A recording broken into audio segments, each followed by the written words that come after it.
We are live. Good morning and welcome to this week's Breakfast with Boom. I am, of course, your host, MrBooMStickXL. And besides having an incredible panel of guests and a ton of hot topic button presses that we're going to be talking about, this is Boom's Birthday Bash, the special episode.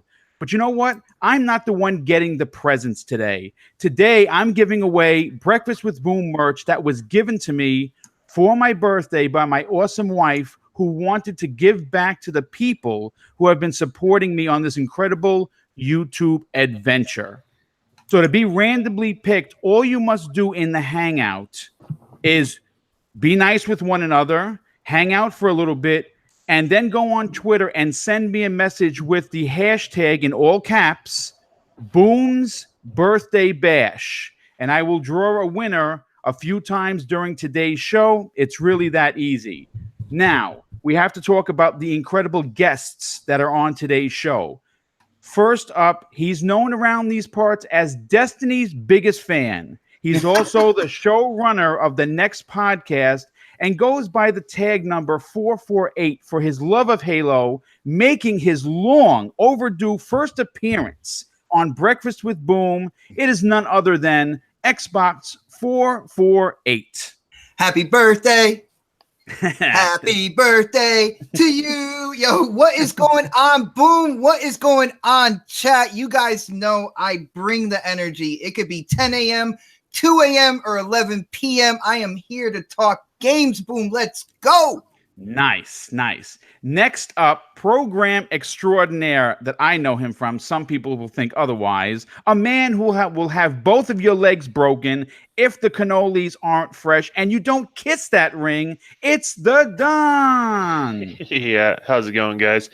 I'm not much of a programmer. I keep saying this. I am a 3D artist. I need to put this right now. I love the additional street credit everyone gets. Hey, listen, if it's free, you'll take 3.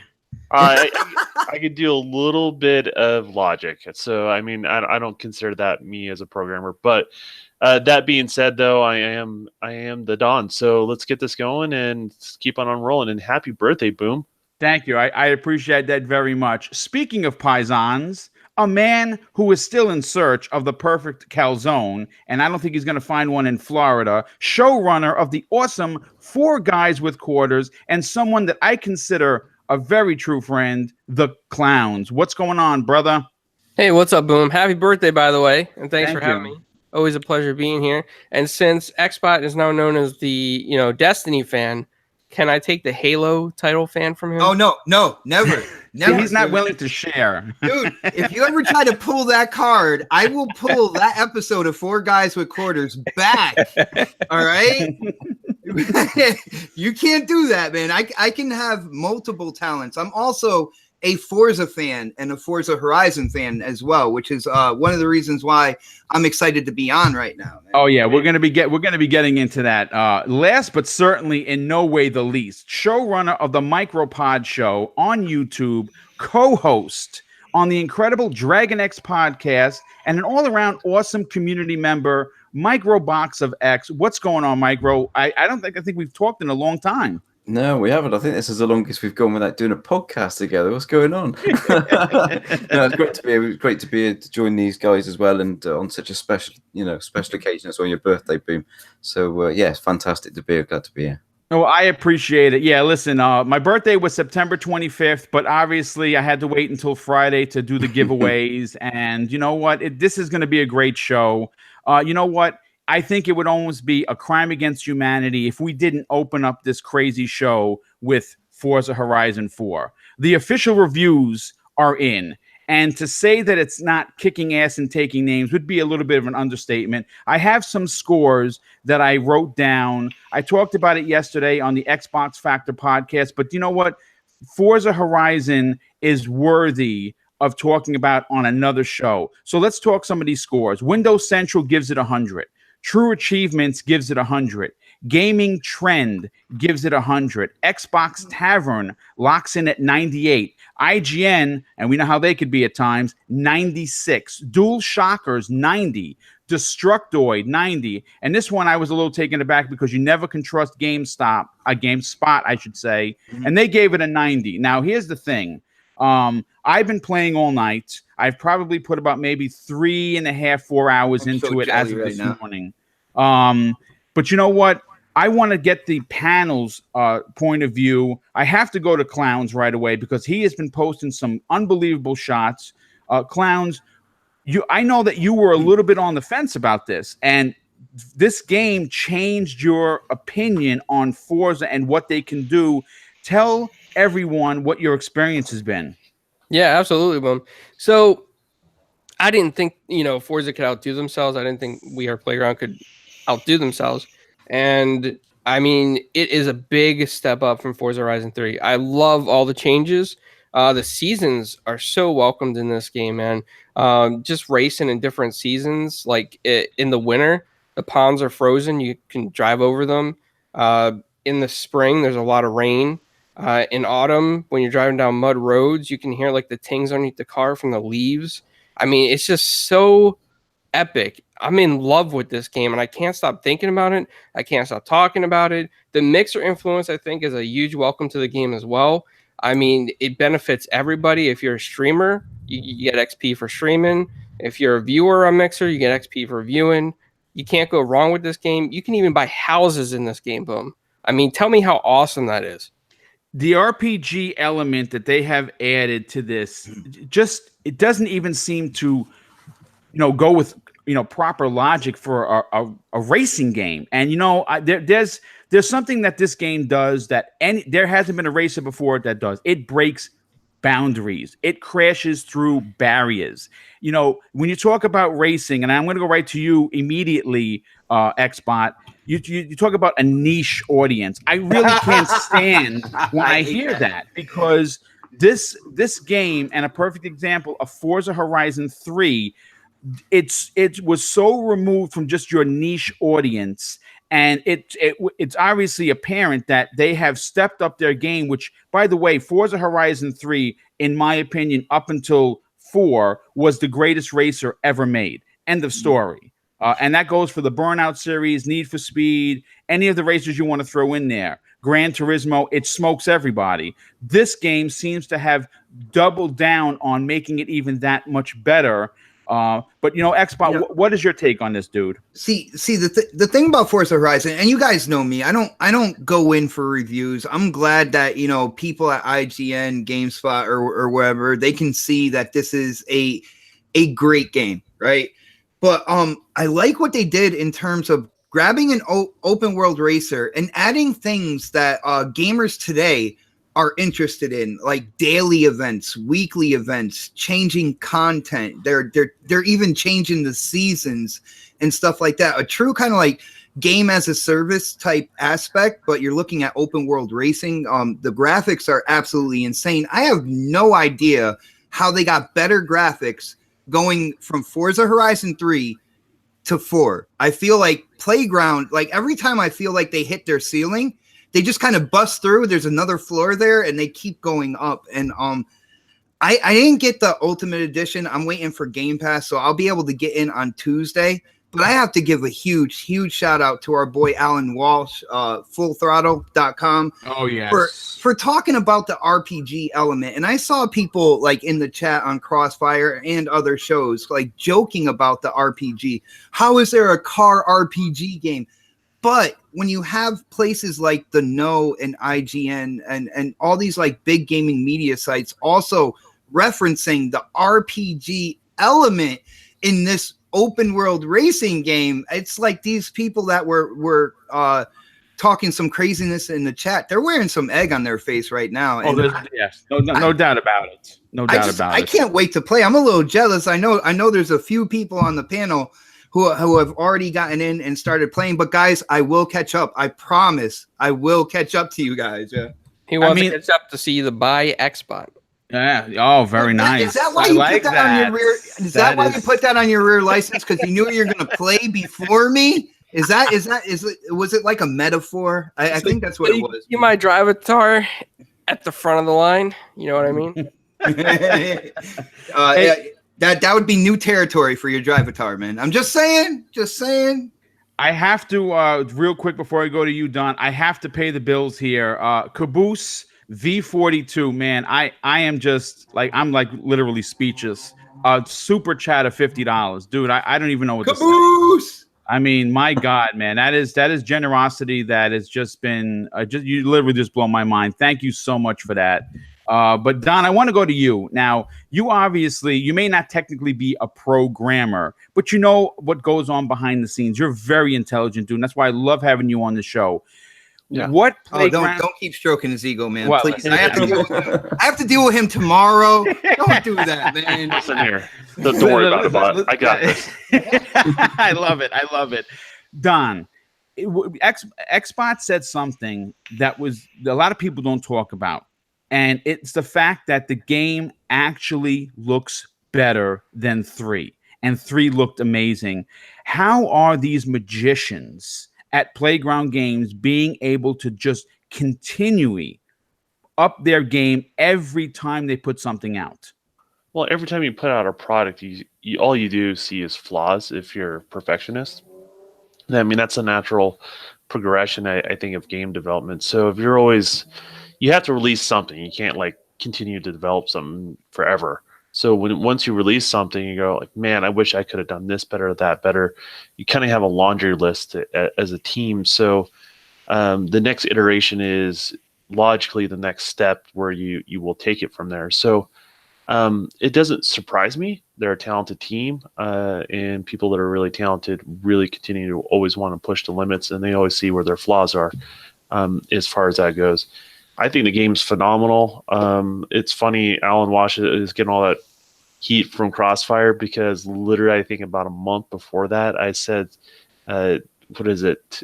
The Forza Horizon 3 had RPG elements if you look closely.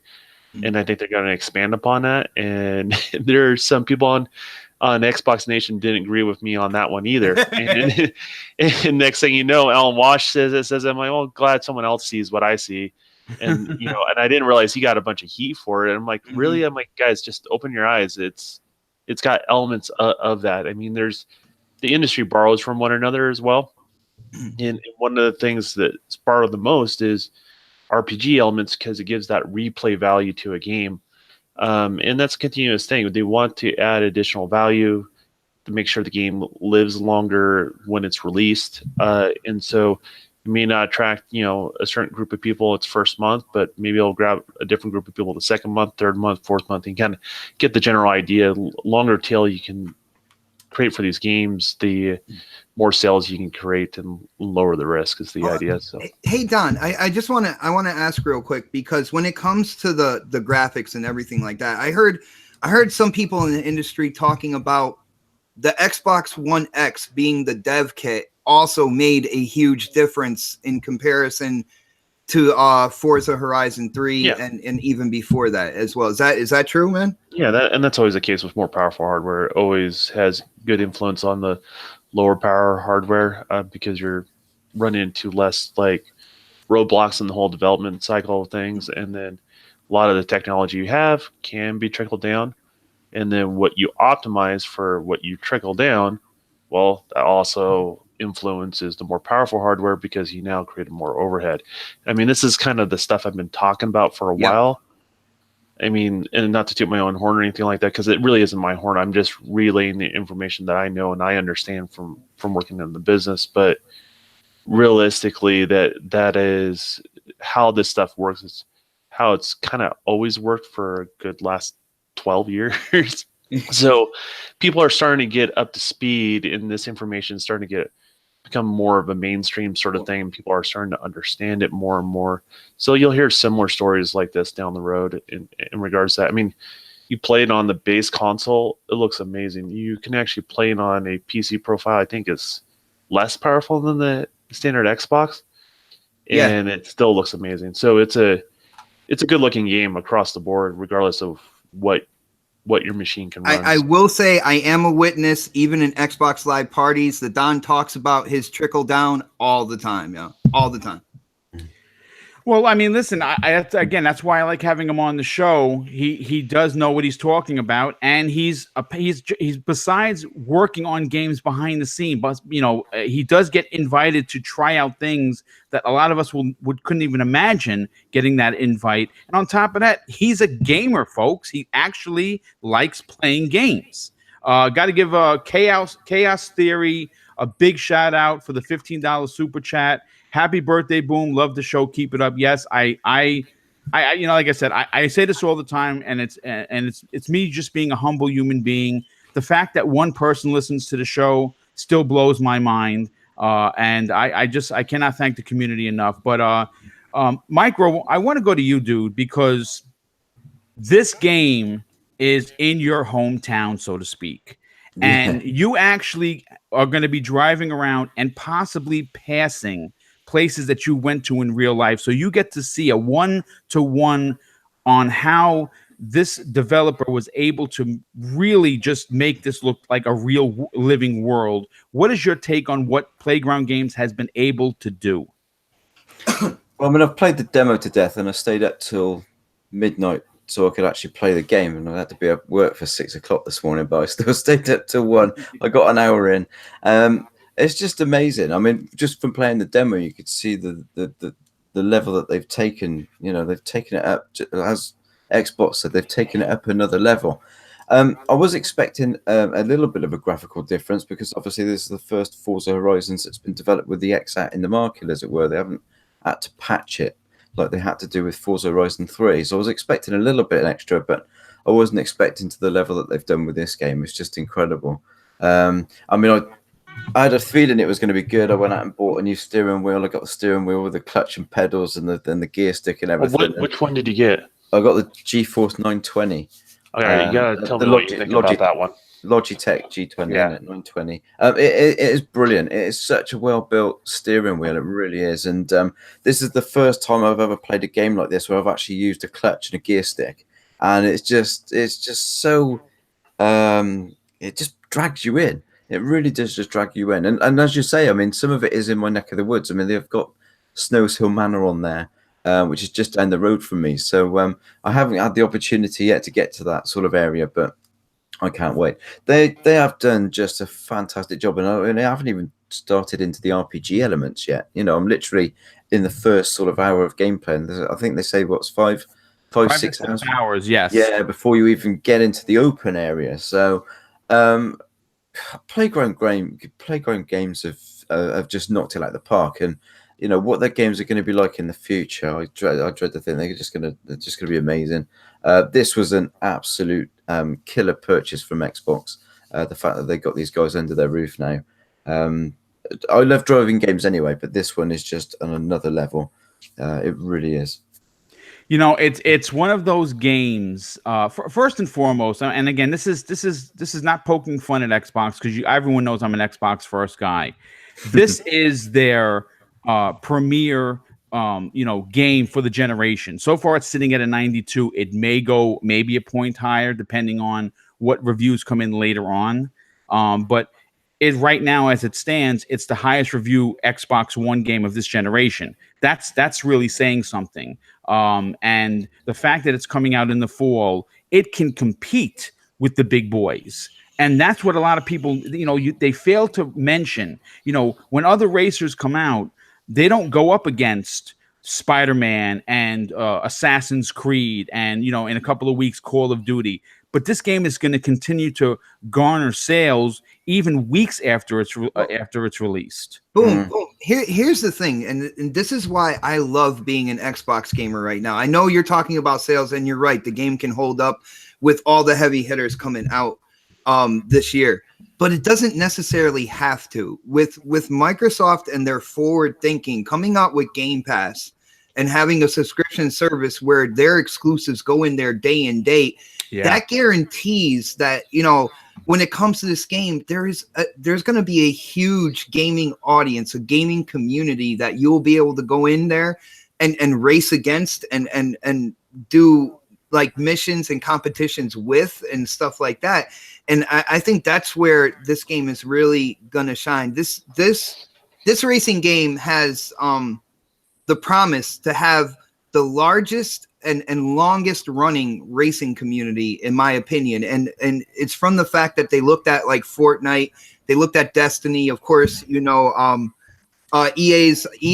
game as a service that's coming out soon. And they took elements of that to keep it fresh and to keep it moving forward. And that's where I think the real big hook in this game is. People are going to pick it up and think, Forza Horizon 3, but then they're going to see all the extra added things that they can do. You can run through the whole game as a stunt driver. You can start your own taxi service. Oh, yes. When you buy a house, it has perks as well. Like when you buy a house, you get like 3 super wheel spins or something added to your driving experience and stuff like that. There is just so much that they have packed into this game. And I don't think a lot of people out there, I don't think they truly understand how big this game really is, man.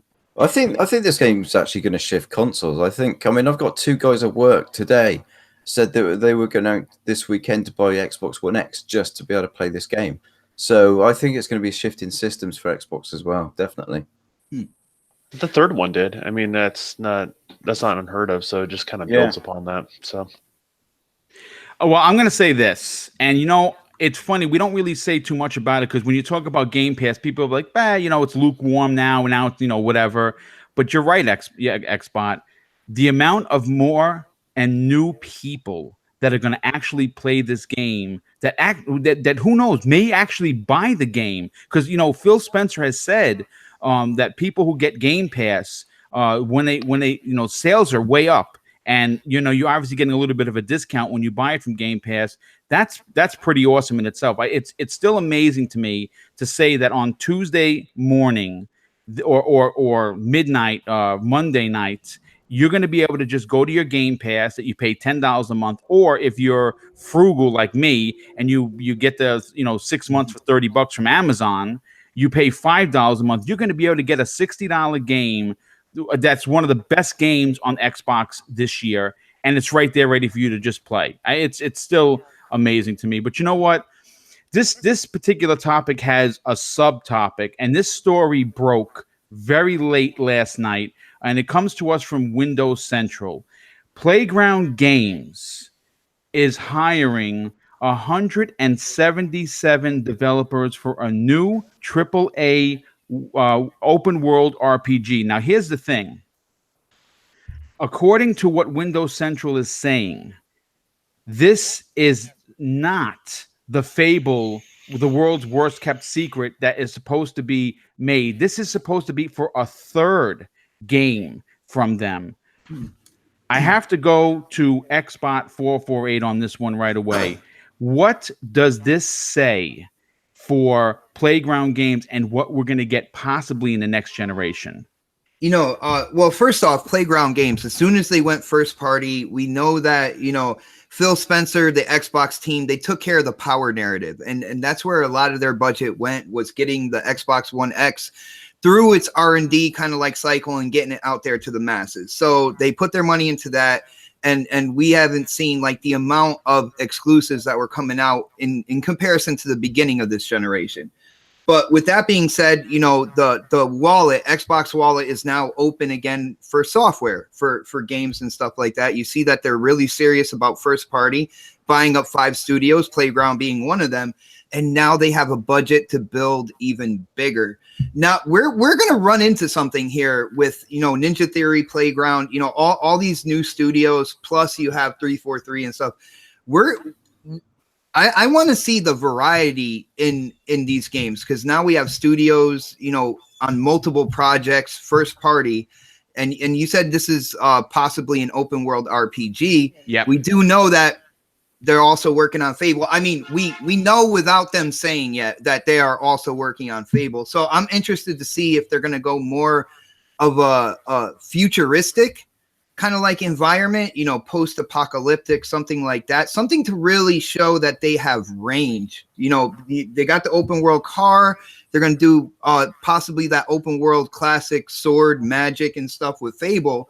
So if they have another RPG that they're working on, if they go into the future, post-apocalyptic with the RPG elements in it, that would be really interesting. And it also shows that, you know, when one of their divisions comes out with a game, they already have another division that's already so far ahead working on another game. So it wouldn't be like unreasonable to think that, you know, these three projects, a game coming out almost a year over year aspect, maybe a year over two or something like that. But they will have games pumping out of their first party studios, and it's really exciting, man.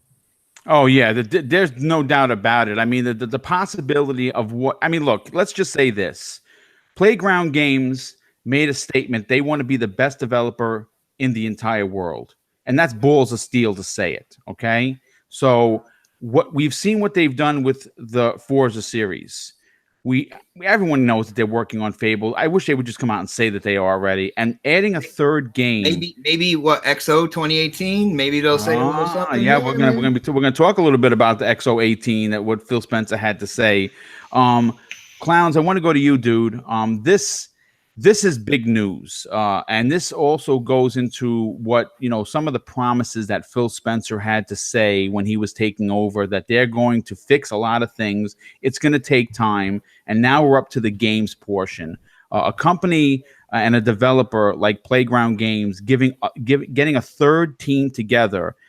I mean, that really says something. What is your take on this newest story from Windows Central? I think it's kind of huge. It's confidence. You know, they're saying we're confident in ourselves, and we're confident we can make games, and we're confident we can get it out there. And, you know, I think with a leader like Phil and the way Xbox is headed, it's fantastic. I just, you know, on the flip side of that, I just hope they don't take on too much too soon and liquidate themselves, or, you know, spread themselves thin. But it's great for the fans. I mean, it's just more games for us to play, man. Yes. Well, you know what? The more games you have that are, again, let's clarify this, okay? Microsoft's biggest problem, other than their marketing in this particular generation, is their first-party games, and not having, you know, at least 2, possibly 3 big games, you know, for your holiday season. You know, we're used to a certain amount of games that come out for Xbox. Now, granted, we did have State of Decay this year. We did have Sea of Thieves. Those games are still doing well. Forza Horizon 4, I think, is going to break sales records for them. I really hope it does. But I'm excited as a fan of Xbox to know that this company, this developer, is going to have be giving us multiple games over the course of several years. I like I said, the future is extremely bright. Don, I want to go to you, dude. You know, 100. You know, you're not talking about hiring 10 developers or, you know, 17 developers. 177 new people. And, you know, we've seen some of the acquisitions. I like to refer to it as muscle. Yeah. Keep on going. No. That's a great point. And you would know something about that, because if people don't kiss your ring, you get your legs broke. This is the way it works. Hey, hey, yeah, kiss the ring. He'll throw you off a cliff. And one other quick thing. And then I'll jump in after you. Just don't worry about it. Yeah. So listen, what is your take on this? First of all, this story is big, and that many people being hired. I mean, they're not hiring to make the next Paperboy. Wink, wink. You know what I'm saying? Like that, huh? I don't know. I think I would like them to make a next Paperboy. I mean, you look how good Forza Horizon 4 is, right? So, all right, people, don't leave the show. Please stay in the chat. Don't run away. But no, that being said, I mean, they're hiring talent. But this is something Xbox has been doing behind the scenes prior to the announcement of acquiring these studios. In regards to that, they've been on quite a bit of a hiring spree for about a year prior to us hearing about these new studio acquisitions. And so now they're under the fold.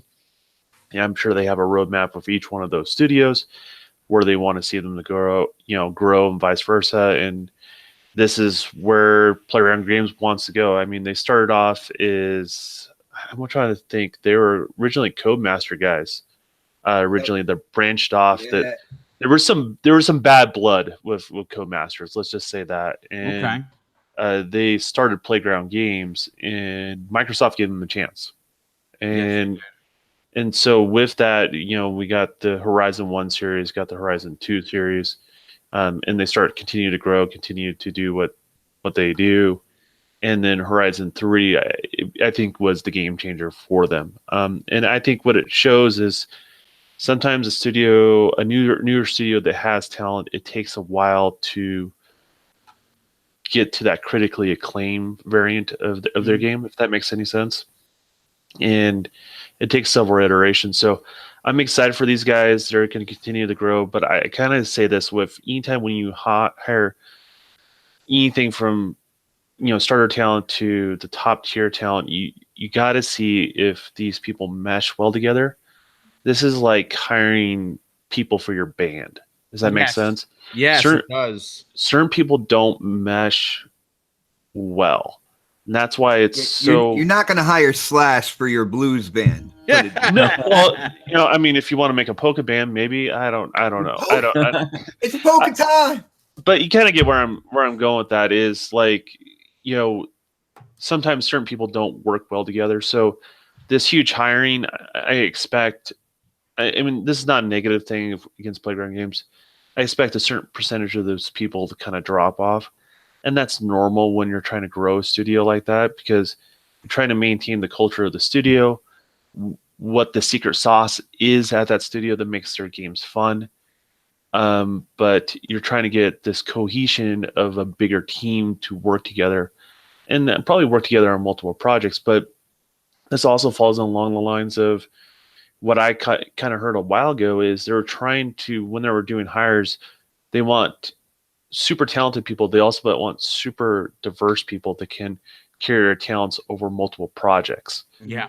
And so this kind of falls along the lines of what you're seeing through Playground Games, and you're just seeing it on the surface right now. So I think it's a good thing. It's just one thing represented, and if you look at each one of their studios, you're going to see some similar growth there in some sort of way. So no, absolutely. What do you got, Bot? Well, Boom, I just want to say something. It's just something that hasn't been said about Forza Horizon 4. And I got to give props out there. We're all gamers. People decide on what platform they want to game on. And I got to give a shout out to the PC gamers and what Playground has done for them as well.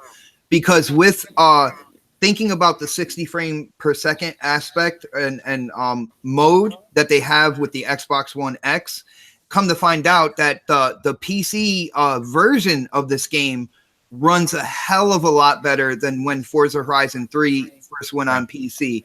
And I hear a lot of PC gamers that are into racing and stuff absolutely loving the optimization and like the 22 some odd categories that they can mess with within the game, from shadows and graphics and stuff like that, and how much they can actually put on Ultra with lower computer specs. It's actually Playground. They are geniuses at making games after this, man. That's the symbiotic relationship PC has with console. There's been this hard divide last gen that wasn't healthy for the industry. Mm. And now what Microsoft, what they're trying to do is bridge that gap. I know a lot of people dug their heels in, didn't want that to happen. I saw what the repercussions of that was everyone's going to benefit from it. People had their issues at first, and legitimately so, but if you let it kind of play its course, and this is Forza Horizon is one of those examples, you start getting optimization on the console level. Like everything about the console from the S to the X plays phenomenal on the game. From what I'm hearing, and those optimizations carried over the PC and vice versa. Like they all influence one another. They all help one another. Like people need to kind of like maybe open their eyes a little bit more to that and see the advantage of console gaming provides for PC and vice versa. Right. Yeah, I'm just hearing that, like I said, from a few PC gamers I know, and there's been even a couple videos out there that the optimization and what they did with Forza Horizon 4 going from console to PC is truly a remarkable feat when it comes to this game. So I just wanted to give them a shout out that they are having fun with the game, and they're able to go in and move their sliders all around and do what they want to do as being a PC gamer, and still enjoying a game that I know a lot of people are going to love on the Xbox. Yeah, well, definitely. Hey, Bon, I'm not sure if you hear it. You got a little bit of an echo, dude. Is that me? Yeah, I think so. I can hear it in my. Oh, let me mess around with some stuff here.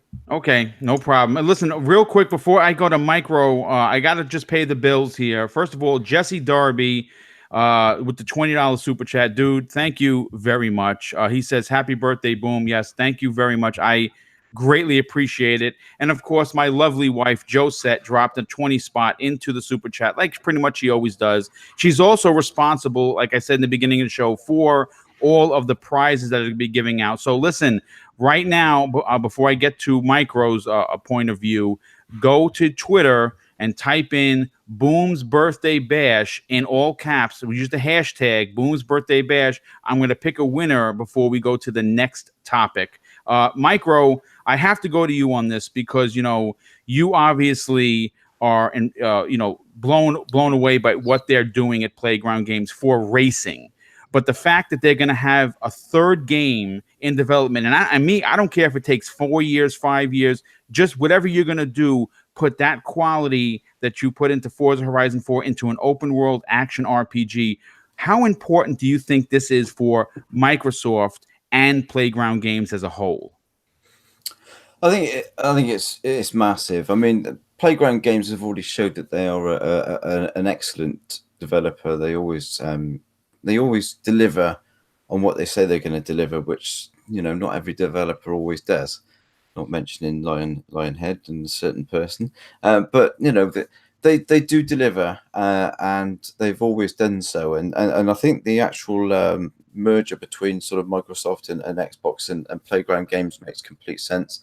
With this new team that they've taken on, as the Don said earlier, I mean, you bring in that many people, you do sort of you do risk changing quite a bit, because there's a lot of people to bring in with new ideas and things like that. But it's all good. The fact that they're sort of investing money, that they're obviously looking to the future, looking to new projects.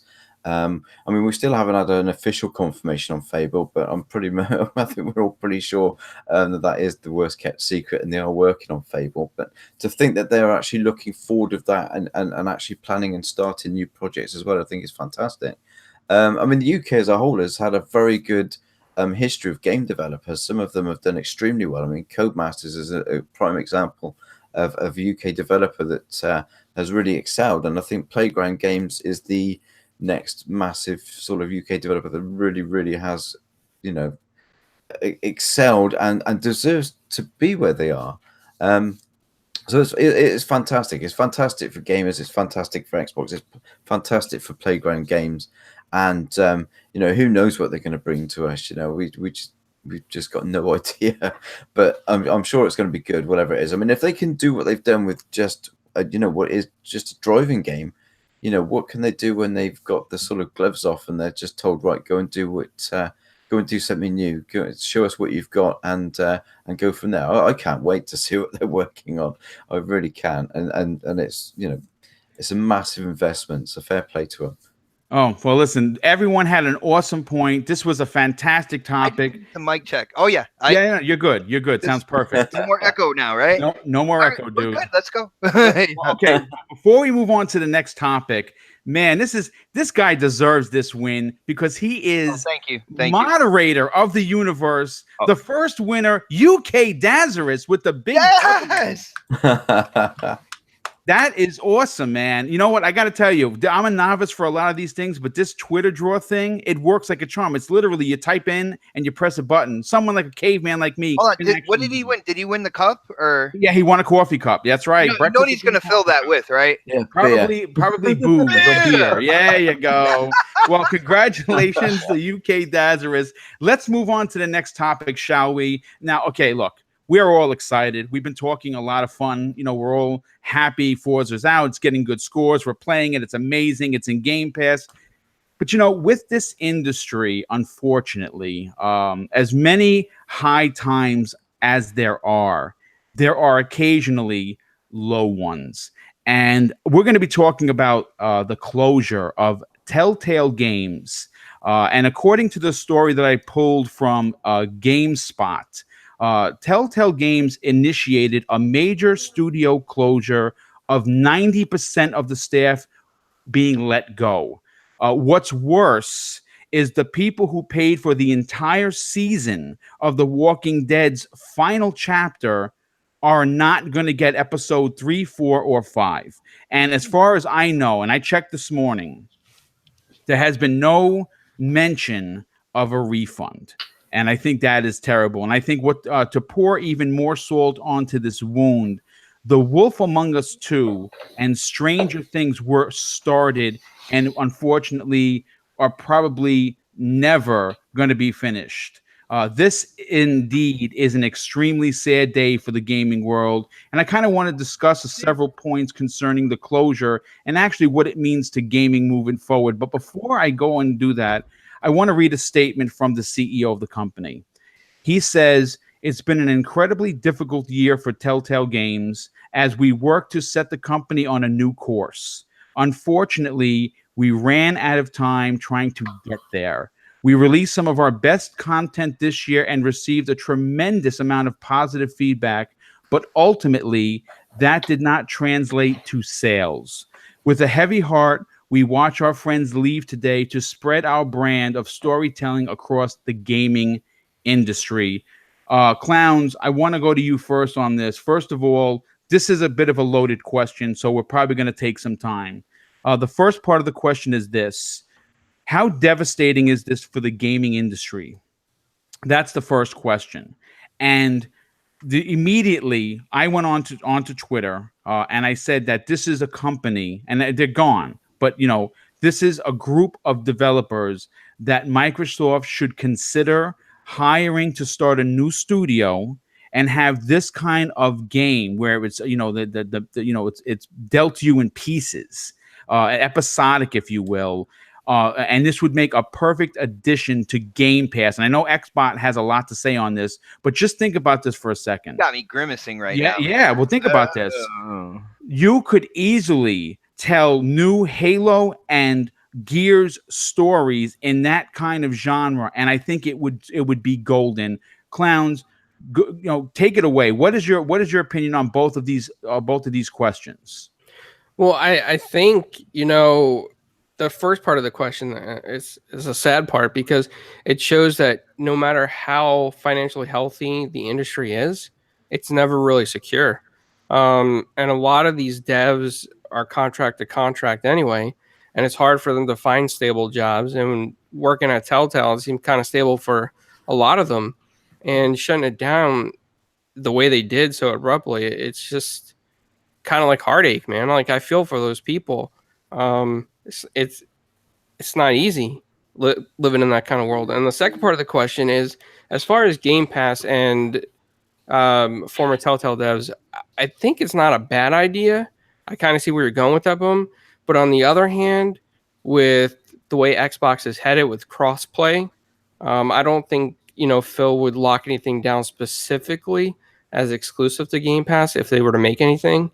I think they would want to continue with the cross-platform kind of stuff, like with Minecraft, how that's going. So, I mean, there's potential there for like Fable stories, yes, Halo stories. So, I mean, it's tough, and I hope that Xbox does something for them. Maybe they could find a way into Game Pass and do something. Well, I think that their talent is definitely out there for everyone to enjoy and appreciate. And for me, as a person who was really looking forward to The Wolf Among Us 2, I'm saddened by this. Not to mention, Stranger Things would have made an incredible story because obviously both series on Netflix did big numbers, and there's a lot of that world to be told. And I think that they just have a knack for telling the story. Xbot, I have to go to you on this because I know he's chomping at the bit to jump into this. Dude, I was biting on my computer desk waiting for this to happen. Yeah. No, and again, this is a loaded question. I get it. Two questions, right? Yes, two questions. First of all, how does this affect the gaming industry? Seeing a developer of their game isn't like someone else's game. Yeah, sure. The games were made after theirs that mimic them. Not Stranger Things. Life is Strange, for instance, came obviously way after The Walking Dead. Yeah, Until Dawn, Detroit. Yes, those types of games. Yeah, definitely. And the way you presented it to Clowns was you asked how devastating this is. And okay, all right. And Sorry. on that note, yeah, it's all good. Wow. When Somebody you got the buzzer. when you ask clowns how devastating this is, I gotta say, in terms of people and their personal employment, we gotta say it's always upsetting to see people kind of like lose their jobs. But these developers are losing their jobs there at a point in time where a lot of other studios are hiring. So that's a good thing right there. But devastating, I don't know if this is devastating to the gaming industry or community. I feel like when Telltale first came out, they had The Walking Dead. It was something new, and it really caught on. They're doing something that is kind of like either new, different, and popular when other studios start mimicking what they're doing, which you saw with Life is Strange, you saw with Detroit, and Until Dawn. But we gotta look at the facts here. And ever since their first kind of like build up with The Walking Dead and a couple other licenses that they did, they have been on a downward trend when it comes to like what type of profit they're making and stuff like that. So it was really good in the beginning. It was really something new that people caught on to. But at the end of the day, I feel like it just became the same old thing with a different license. Now, I know there's a lot of gamers out there who love the Telltale Games and stuff like that, and I feel bad for you guys.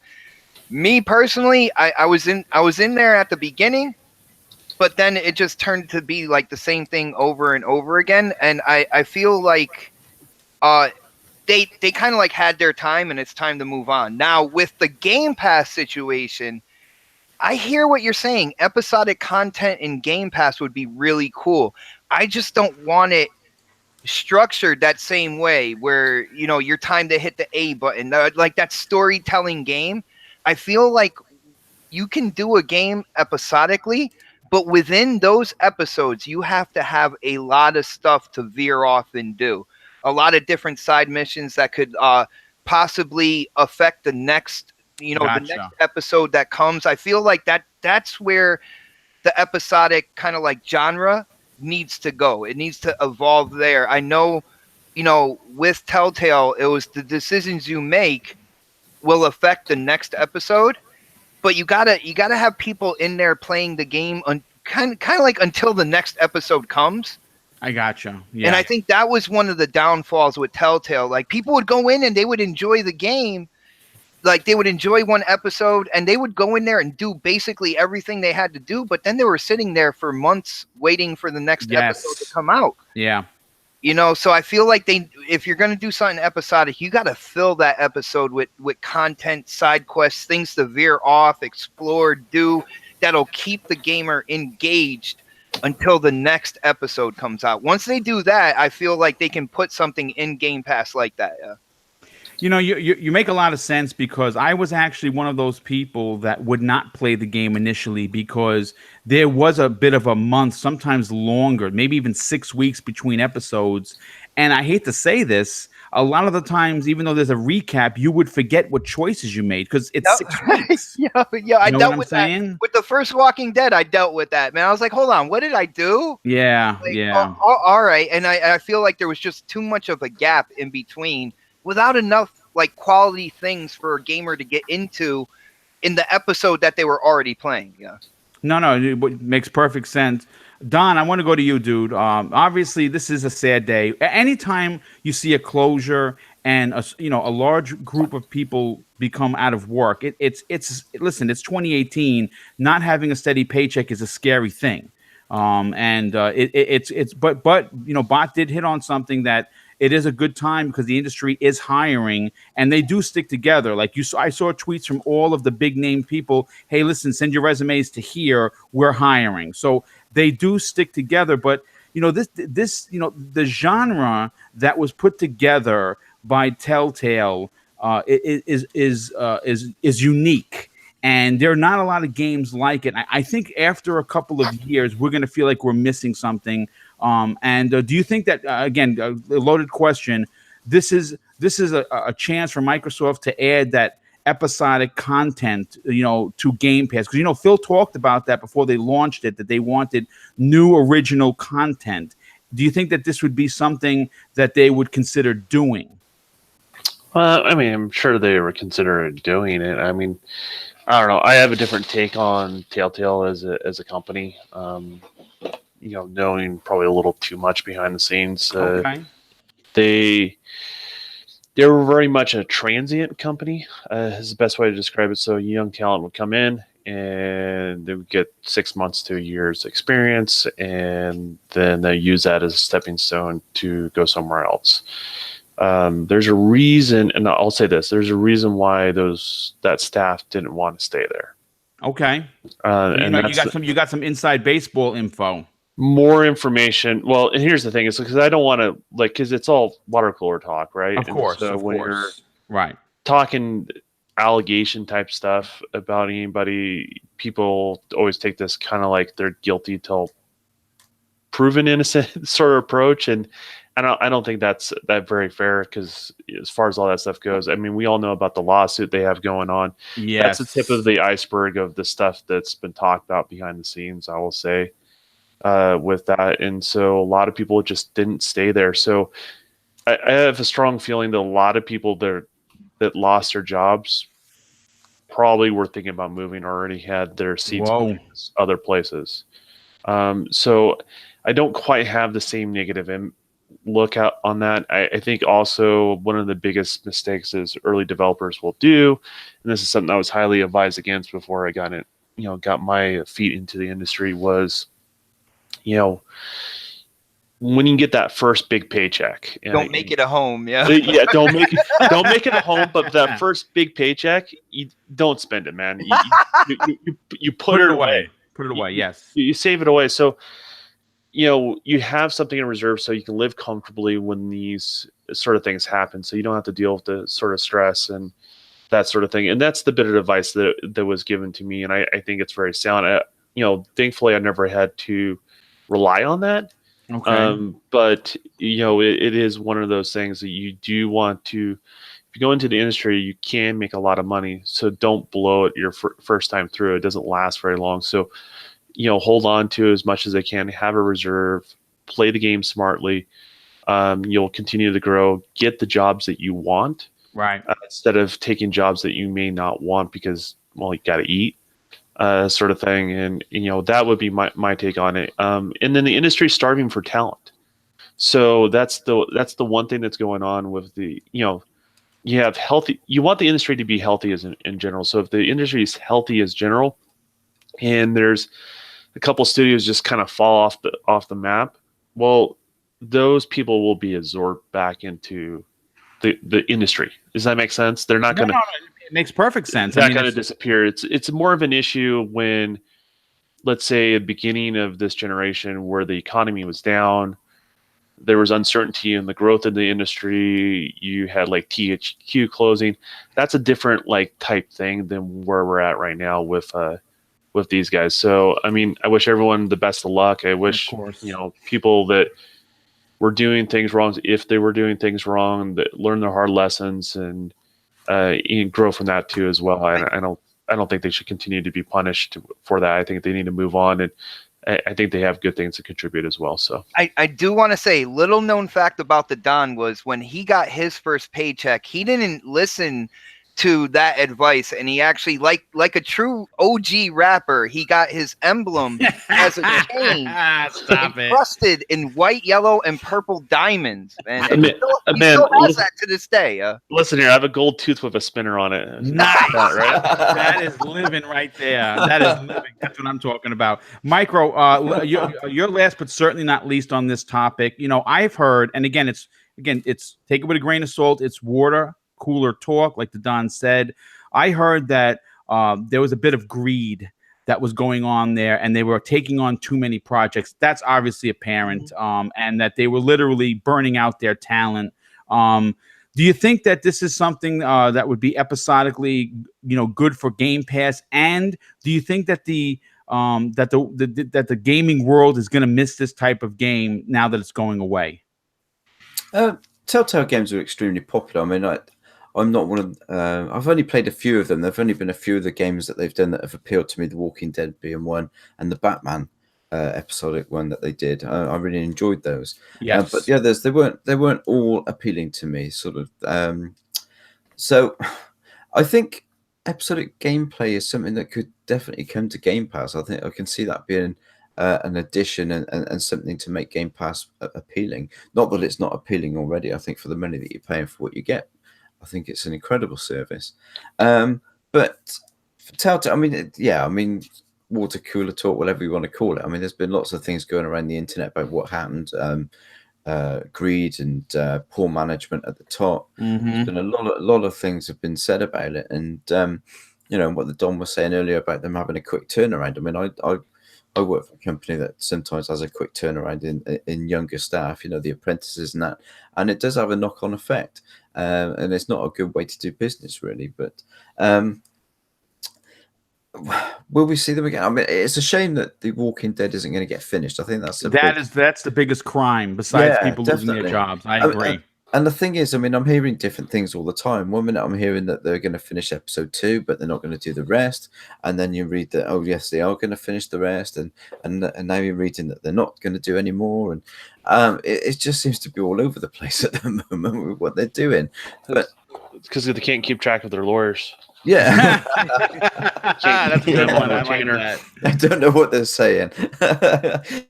No, I mean, it is a shame. But, also, as was previously said, the gaming industry as a whole is seeing a real boom at the moment. It's a real big industry to be in. I've said it many times. It's bigger than movies, in my opinion, bigger than the movie industry. And it's a good time to be in that trade and to be in that area. And I think as long as you're good at what you do, there is always going to be a door open for you somewhere. There's always somebody out there looking for new talent, and that we will. I'm sure we will see these guys at some point in another name somewhere producing. But yeah, there's a lot of this style of game now, and I think it has got a bit sort of tired. I mean, we know that there was 2 or 3 games that they were working on at the same time. As a developer, I mean, because they weren't a large developer, when you're working on more than one project, you're working on 2 or 3 different projects at the same time. You're spreading yourself a bit thin, putting fingers absolutely in different pies, and I think you are heading for an issue, and that's exactly what's happened here.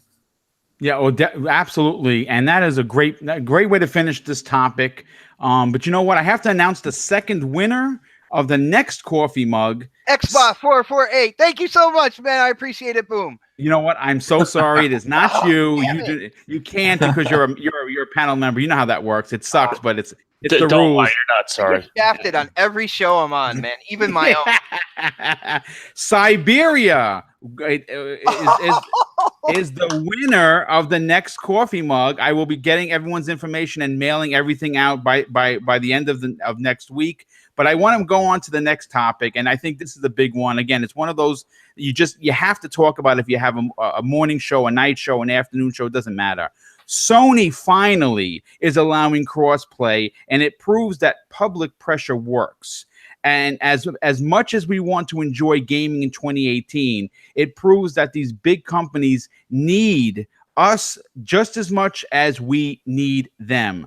Now, with Fortnite having cross-play, cross-progression, does this open the door for big-name multiplayer games in the future, i.e. Destiny 2, The Division 2, Battlefield 5, Grand Theft Auto 6, if it's going to have multiplayer, Red Dead Redemption 2, the list goes on, Call of Duty Black Ops 4. Now, again, the fact that they are allowing crossplay, that's big. But the question that I have for everybody on this panel is this: how will gaming be changed if crossplay and cross progression, which is more important than crossplay, folks, is allowed in all multiplayer games moving forward? Clowns, I want to go to you first on this. This is a big deal. I'm going to be honest with you. I did not see this coming. I thought they were going to really dig their heels in the sand and not talk about it. Obviously we heard what their CEO had to say about, PlayStation being the place where people want to play games. but I'm actually really taken aback that they allowed it. Do you think that we're going to see something that's going to be of a grander a scope, if you will, in the future? I mean, I can only hope so. Boom. I think children are safer with crossplay. You know what I mean? Nice. I think it's a great step moving forward, and I think a lot of Sony fans were upset that they couldn't crossplay or link accounts in Fortnite, and I think the pressure caved in, and all the jokes from different gaming execs kind of got at Sony a little bit, so they caved in. I think Epic had it in mind before they released Fortnite to try and do crossplay, because they had that little accident where they enabled it that one time. Non-accident. Oops. Well, yeah, I know, but you know what I mean. Technically, quote unquote, accident according to the press, but Did I do that? Accidentally on purpose. Oops. yeah. But I'm thinking going forward, it's gonna take some time for other companies to get on ball with this, because games already have been in development, and they're probably gonna have to go back and adjust some net code and stuff like that. So I think it's going to take a little bit of time. I think it's going to trickle down. And I think Sony's slowly going to open up the doors for more and more games to be cross-playing. I mean, I'm sure Xbox would love Destiny cross-play, with all that PvP. Yes. Yeah, but I mean, we're looking forward to it. We would hope that it would be in Blackout eventually at some time, me and Assassin, because he likes to kill noobs. But I just think it's going to take a little bit of time. Well, we all want stuff overnight, but it's not going to happen with this one. I agree with you. Usually when Sony turns the ship, it is a bit of a large arc, if you will, in order to kind of turn this around. I think that the pressure from the public was big, but I think when you saw developers starting to really kind of that's the thing right there. Yeah, the developers. And Bot, I'm going to go to you on this, because again, it's one of those. I know we talked pregame that you're chomping at the bit to talk about this. This is I'm chomping at the bit to talk about everything. Let's be real here, man. Okay, no, you're right. You're excitable, and that's why it's great to have you on the show, because you're a passionate gamer. Do you think that this opens the door for crossplay on the bigger games moving forward, not just Fortnite? Well, first off, with what Sony did, let's be real here. I know the community had a voice in this. I'm not trying to take that and make it smaller than what it was, but it was really the developers. It was really Take-Two. It was really Bethesda saying, we have no problem, like, basically leaving PlayStation to the curb going into the future. And they're like, we better start doing something about this, and so they're allowing crossplay now. In terms of the future, I know you guys were talking Destiny 2, and I'm glad that Clowns brought in the Crucible, the PvP aspect, because that's where it's going to be right now. Because at the end of the day, you're going to have people teaming up on Xbox. I don't know, because of the different technology when it comes to party chat and everything like that. I don't know if they'll ever get anybody, me teaming up with somebody on a PlayStation or something like that for a PvE event, like doing a strike or doing a raid, or like a public event or something. So if we focus on the PvP aspect, the Call of Duties, the Battlefields, thinking that you're teaming up with people that have the same platform you have, then I don't see why this won't come around sooner rather than later. I feel this is the reason why PlayStation opened it up to begin with. They knew that this is where the industry was going. And we got to give Sony props here. They didn't invent crossplay or anything like that, but Sony has been known to kind of dig their heels in the sand and not change. They did it with they did it with their music industry. They did it with their movies, everything like that. And you see how it's hurt them. So I think they finally learned that you got to evolve at least somewhat with what's going on within the industry to stay relevant, and moving into when we get the new hardware dropping and everything like that. I feel that developers are going to look into and utilize crossplay a lot more. I think Activision is down. I mean, how many publishers and developers are going to turn down a system where you will have a gaming community playing your game for a longer period of time with more numbers, because if everybody is in a pool together with crossplay, that's going to make the game live longer. Oh yes, great point, dude. Fantastic point. And I see, I'm happy that Sony sees that this is what's going on, and it's a good move for people who own a PlayStation, man. Yeah, it's a great move. I think it's one of those. You know, when you talk about it, how they were so like really not looking to budge, and then they go and they do it. First of all, again, props to Sony, because they could have just announced it, say, okay, folks, enough is enough. The egg is all over our face. We need to clean this up, and just make the announcement. Yes, we're going to do crossplay. But then not only did they announce it, it was in a snap. It was there. Okay, go play crossplay. Not a week before, not a week to wait. Yo, boom, my bad to interrupt, but I do say, I gotta say, I think it's really funny that they put the beta moniker on it. When we saw that Epic Games just switched on crossplay, and then we're like, oops, and they shut it down real quick. Does there really need to be a beta? I think Sony is trying to use that beta title to say, it's really harder than what it looks like, and we're going to try it for you guys. You know what I'm saying? Yeah, you know what? You're right, because it is kind of silly when you think about it's a beta. Listen, we know it works because it accidentally on purpose the switch was flipped. Yeah, you know what I'm saying? So yeah, I mean it is silly, but I still have to tip my hat. I mean, look, I have been known to criticize Microsoft, Nintendo, and Sony all equally the same. And yeah, you have never criticized Ouya though, and no, I haven't. Do It's okay. You know what? I invested in the company. I lost. So I want to keep it on the DL. Sorry. So that's why I won't say nothing bad. But great comeback. it's really interesting. And as you know, I'm critical, but I'm a fair critical. Like, I don't harp on one particular brand and just browbeat that one. I can honestly stand on my soapbox here and say that I'll give the business when necessary. I don't make up stuff, but I also love to give credit where credit is due, and I have to give credit to Sony on this one.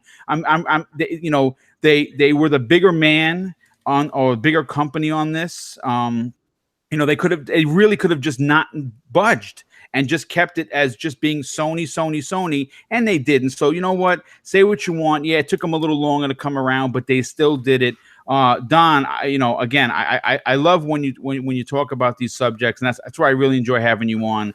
Do you think that this is really kind of is besides the 85 plus million consoles that they have sold so far? Do you think that this is also going to be one of those things that people talk about 10 years from now, that Sony came around for crossplay? I don't think so.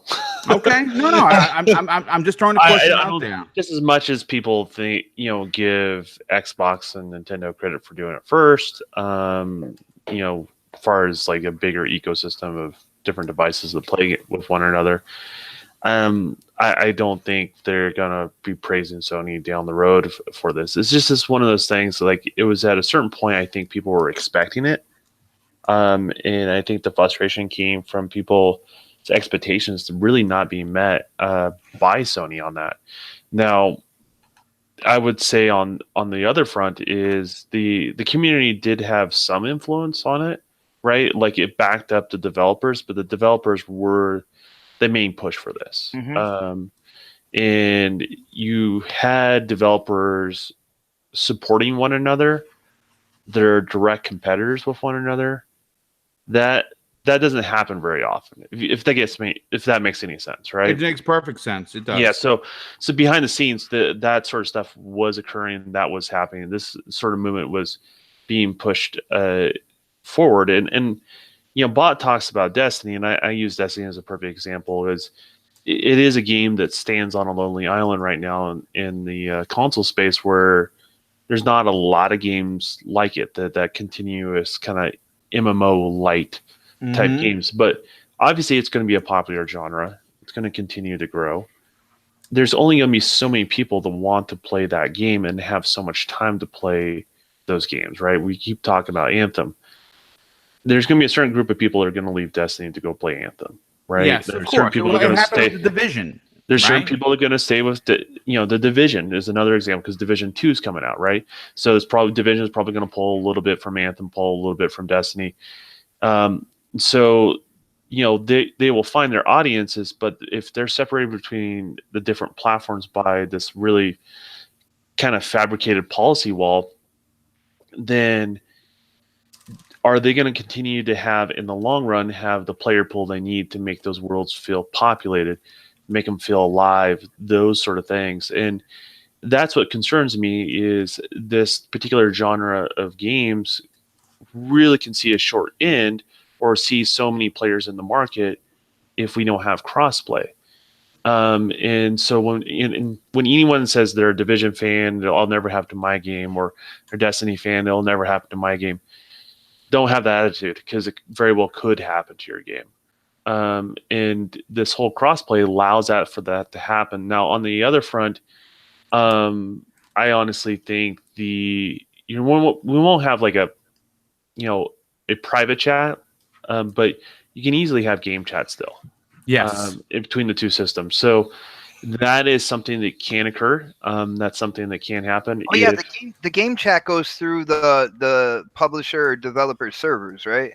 Essentially, yes. The only thing that might be an issue is if that is part of PlayStation's policy, keeping the kids safe, sort of thing. I guess. Kids safe.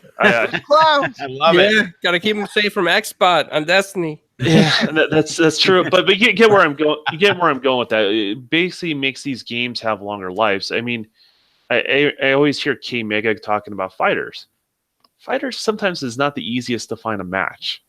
Yes, they do have their issues for sure. Yeah, the player pool, like it grows huge and then shrinks, right? And people pop it on every once in a while. It doesn't have this constant player base that's constantly playing the fighter, right? It's kind of a piecemeal sort of game that people kind of roll into their rotation if they're into that genre. So for those people, it totally makes sense for them to have crossplay because now they have PC players and they're going to have PlayStation players to pull from, and they'll have more players to play, and those games can last longer.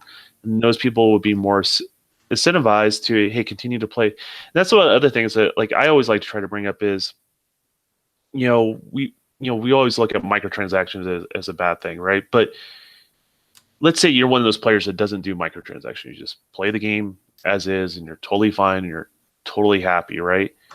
If you're able to continue to add to that world, you're contributing in some sort of form or fashion. You may not be monetarily, but you're keeping that game alive. So for those people that want to spend money on that game, you're able to contribute to in that sense as well. So that's why crossplay is so important. I think it lowers the risk for games in the long term. It allows people to play the games that they want to play. People always want to take out of context of the game that they don't care about, but other people do care about those games. It allows them to kind of just stay alive and for all of us to be able to play against. And honestly, I think it breaks walls between the hostileness between the two console platforms, to be honest with you. No, it absolutely. And walls will be taken down. I'm just very interested to see where they go moving forward. Micro, I want to go to you, dude. This is a big deal. I think it's probably, again, I looked this morning. Not a lot of people are talking about it. It was a hot flame, like when you light a match. It was hot, and then it kind of just sizzled out. A lot of people don't care. A lot of people on Twitter like, big deal, crossplay. I don't care. I'm not going to use it. I don't care. But I still think that this is a big deal for gaming as an industry, not just so much big for Sony or Microsoft or Nintendo. I just think that as an industry move, them not being the only person not involved in this is good for business, so to speak. And I think that it does take a little stink off Sony, even though they were kind of a-holes about it. What is your take on them finally allowing crossplay on Fortnite? But and do you think that they're going to allow crossplay in other games? I think they had to. I mean, there was so much going against them with this. I mean, developers going against them. Obviously, the fans wanted it. They had to give in at some point, and I'm surprised that they didn't back down sooner. I think they left it a bit too long, and they were quite adamant at one point that it was never going to happen. And it takes a game as as successful and as popular as Fortnite to finally do it and to finally break them. I mean, not everybody is interested in crossplay. Not everybody is interested in multiplayer gaming. They're just interested in the single player experiences, which is fine. But for people that do enjoy multiplayer gaming, crossplay, in my opinion, is the biggest thing to come to gaming in the last 10 years. I mean, crossplay is a big deal. And and as the Don said, it increases the player pool when you play games that don't keep the player base as much as things like Call of Duty does. Games like Formula One, for instance, is a prime example. The fighting games, they sort of get popular and then they die off slowly. If you've got that bigger player pool to bring in, that game lives longer and it makes it a longer lasting game for the people that have invested in it. So yeah, I think it's very important. I think it's important that Sony did back down from that. I think they should have backed down sooner. Yes, I agree. I fully believe that if they had the opportunity to charge for it, it would have been there day one. Good point on that. You're absolutely correct. Yeah, you're right. Yeah. But I don't think they wanted to do it. I think they wanted to keep Nintendo and Xbox at arm's length, and they didn't want them to have anything to do with their gaming structure or their online networks. And as also was previously said, I think it's important to bring these gaming communities together. I've said it on this show and I've said it on my own show. It would be great to see some kind of inter-console tournaments where the Xbox the Xbox guys take on the Nintendo guys and the PlayStation guys in tournaments on Call of Duty and FIFA. And I think it just opens up so many different options for gamers, and it's time that Sony hopefully will extend this to other games. I mean, any multi-plat like Battlefront, Battlefield, Call of Duty, those games should all be cross-platform. Bring all the communities together in one place. The games will live on longer for sure. Can you imagine mixture integrated streams between all three platforms and those competitions that you talked about? That would be just amazing. Would be a massive thing. And then that's the next thing Sony fans should, I mean, if you really want to be genuine with Sony, unless they have their own streaming, plans like Mixer, they should integrate with that. I mean, because I love the fact that all the integration that's happening behind the scenes is not something that's being talked about enough in regards to that. And I just think what Microbot said is just reminds me of the potential that's there that just we haven't explored yet. So. I agree.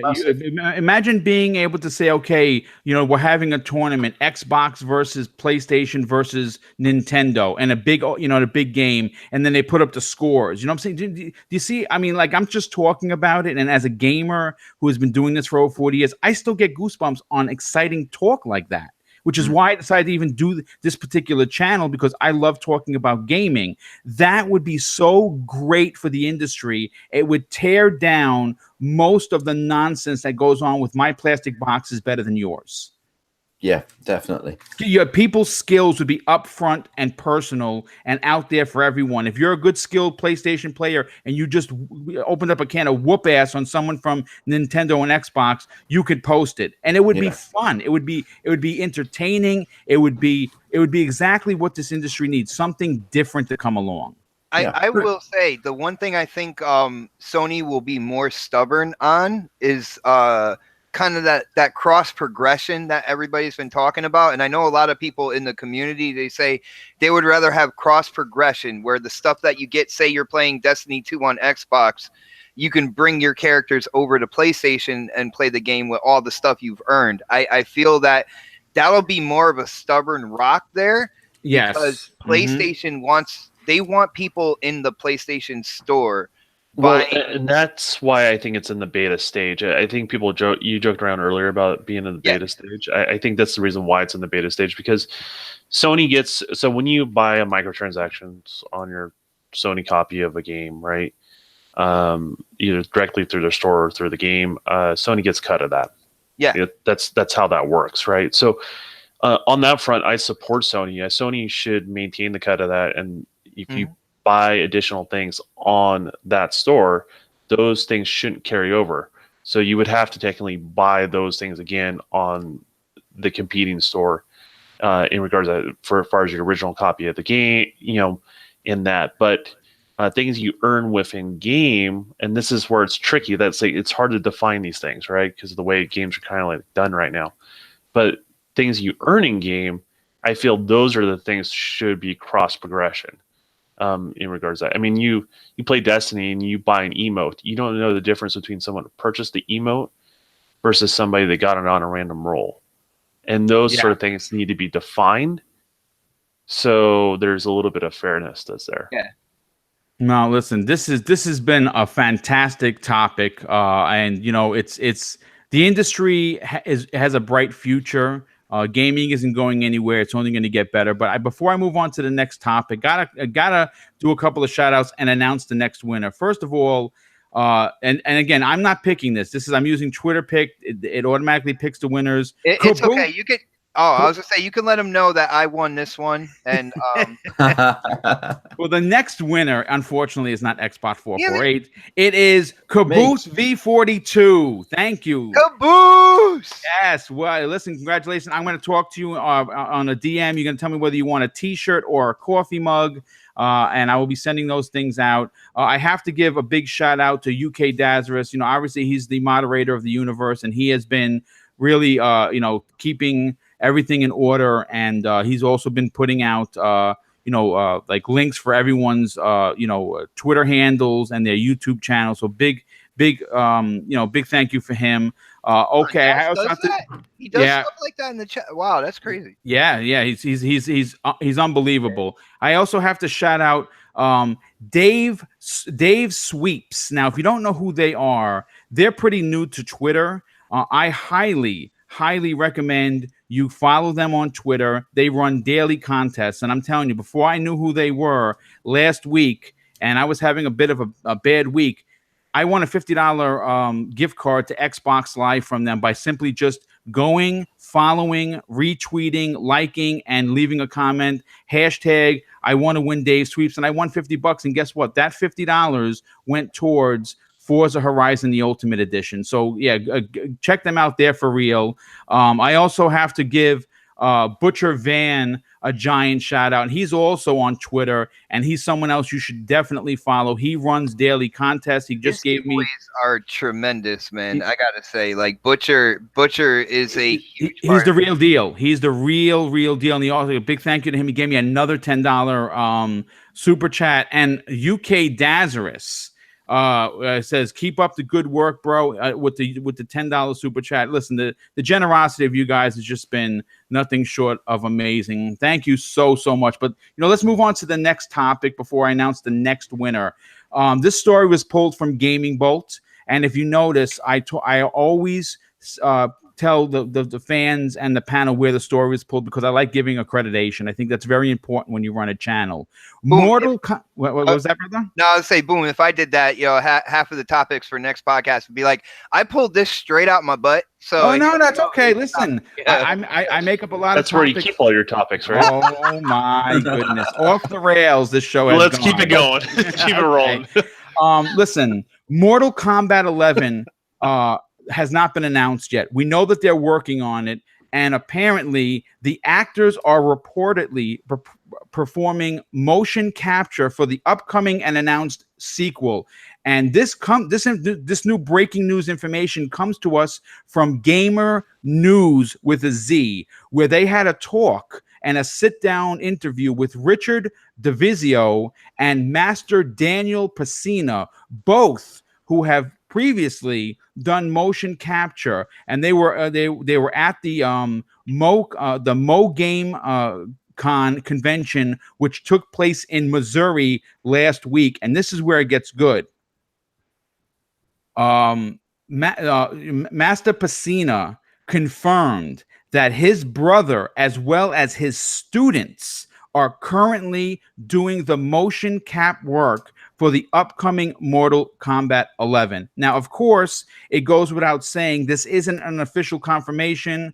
NetherRealm Studios has not said anything. They've been really quiet, but it definitely remains a possibility that the game will officially be confirmed sooner than later. And I'm going to say this, UK Dazarus, huge Mortal Kombat fan. I don't know whether you guys saw it last month. He did something nefarious. He threw out a tweet that he wants to. He actually took a poll, and I won the poll, unfortunately, of whose ass he was going to kick next in Mortal Kombat X. I happened to win that. He hasn't kicked it yet. We're going to do something on his channel where he's going to put it up there for everyone to see. But I got news for you, my friend. I've been practicing, so watch out. I want to go to the panel on this. I'm a huge Mortal Kombat fan. We're coming into October next week. Obviously you think Mortal Kombat, you think Halloween. I think this is, what they did with 10 was amazing. What they're going to do with 11, especially with the new technology and the graphics that they're going to be able to push,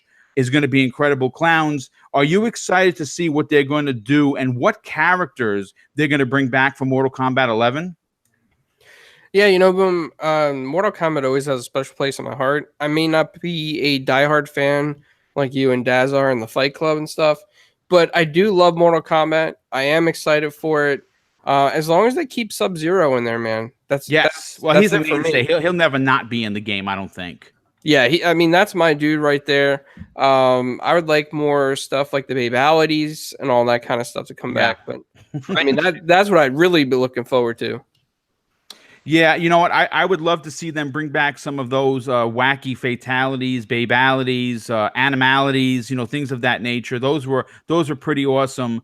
Xbot, I want to go to you on this, dude. Again, this isn't a confirmation, but when you hear the mocap actor saying, "Yeah, we're currently working on it," I know that's like nails to a chalkboard with a developer, because you're like, dude, you didn't have to say what you were doing, but they did. The cat's out of the bag. You can't put it back in. Mortal Kombat 11 is probably going to sell gangbusters. Obviously, it's a multi-plat. Are you excited to see where they take the series next? I am. And as far as the mocap guys coming out and saying something, I don't think the developers are too upset. I mean, it doesn't take a lot of thinking to think that they're going to come out with another Mortal Kombat. It's been successful through so many years, so many iterations. Mm-hmm. I want to see them evolve a little bit more. I did like the previous Mortal Kombat, but when it comes to the combo system, I want to see something more like a DOA-esque combo system where your moves really flow, and like really kind of redo that engine to that. Still have the fatalities. I love what Clown said about bringing back, the babalities, the friendships, Boom, you said it as well, the friendships, the animalities, bring all those back into it. But the one thing that where I play Mortal Kombat, I have fun with it for a certain amount of time, but I'm big on the really fluid kind of like martial arts style of like a Dead or Alive, and that's where I want to see these characters go in terms of their movements and their attacking and stuff like that. Can you imagine seeing like Sub-Zero and Scorpion going at it, but using the fluid style of DOA to go at it? Oh, dude, that would be that would be, or even then having to finish him at the end and decide whether or not you want to do the fatality, you want to turn into a certain animal, you want to turn them into a baby, or hand them a present. I mean, like that to me would be the ultimate Mortal Kombat. So yeah, I'm definitely interested, man.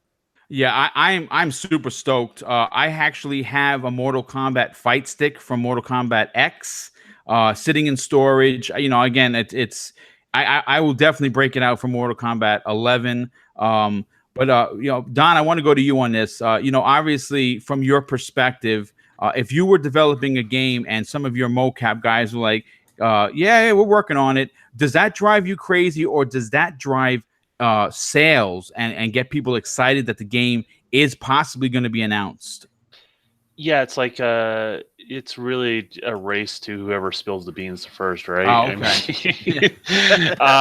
No, I mean, no one wants to be the person that really does spill the beans. It's usually the people that are not close within the studio that will let that stuff go. We're seeing this time and time again because they don't understand the importance of it.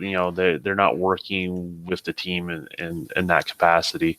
They're being flown in to do martial arts and spandex with ping pong balls on it. So that's kind of how all that works. So there's always somebody. It's always the people that are not internally in the studio that typically leak that stuff out. Even the people that I know that work at at studios and they talk to me, I try not to leak that stuff out. I only talk about it when it's already been leaked out. If you get where I'm going with that. Obviously they trust you, and you want to maintain that trust. That's important. Exactly. So I mean, that's where I'm kind of at with that, and or will they be talked to about it? Hey, slap on the wrist, probably. In regards to that, because there's a publisher. There's studio heads. There are people that are responsible for these sort of leaks. So, it's going to come down. Hey, don't continue to talk about it. The cat's out of the bag. But it's just how that sort of stuff happens. It's usually always somebody that's a voice actor or somebody that has to be phoned in to help work on a game that usually kind of leaks whatever they're working on. So. Yeah, I agree. I mean, listen, this Capcom that was in Missouri, obviously people from the industry are going there, right? They're going to talk about stuff that they're working on. So, I mean, it wouldn't surprise me if they were like, yeah, listen, if someone asks you, you can say that you can tell them at least this, like, yeah, oh yeah, because when little information like this leaks out, whether it's by accident or on purpose, kind of like crossplay with Fortnite, switch a button, like click.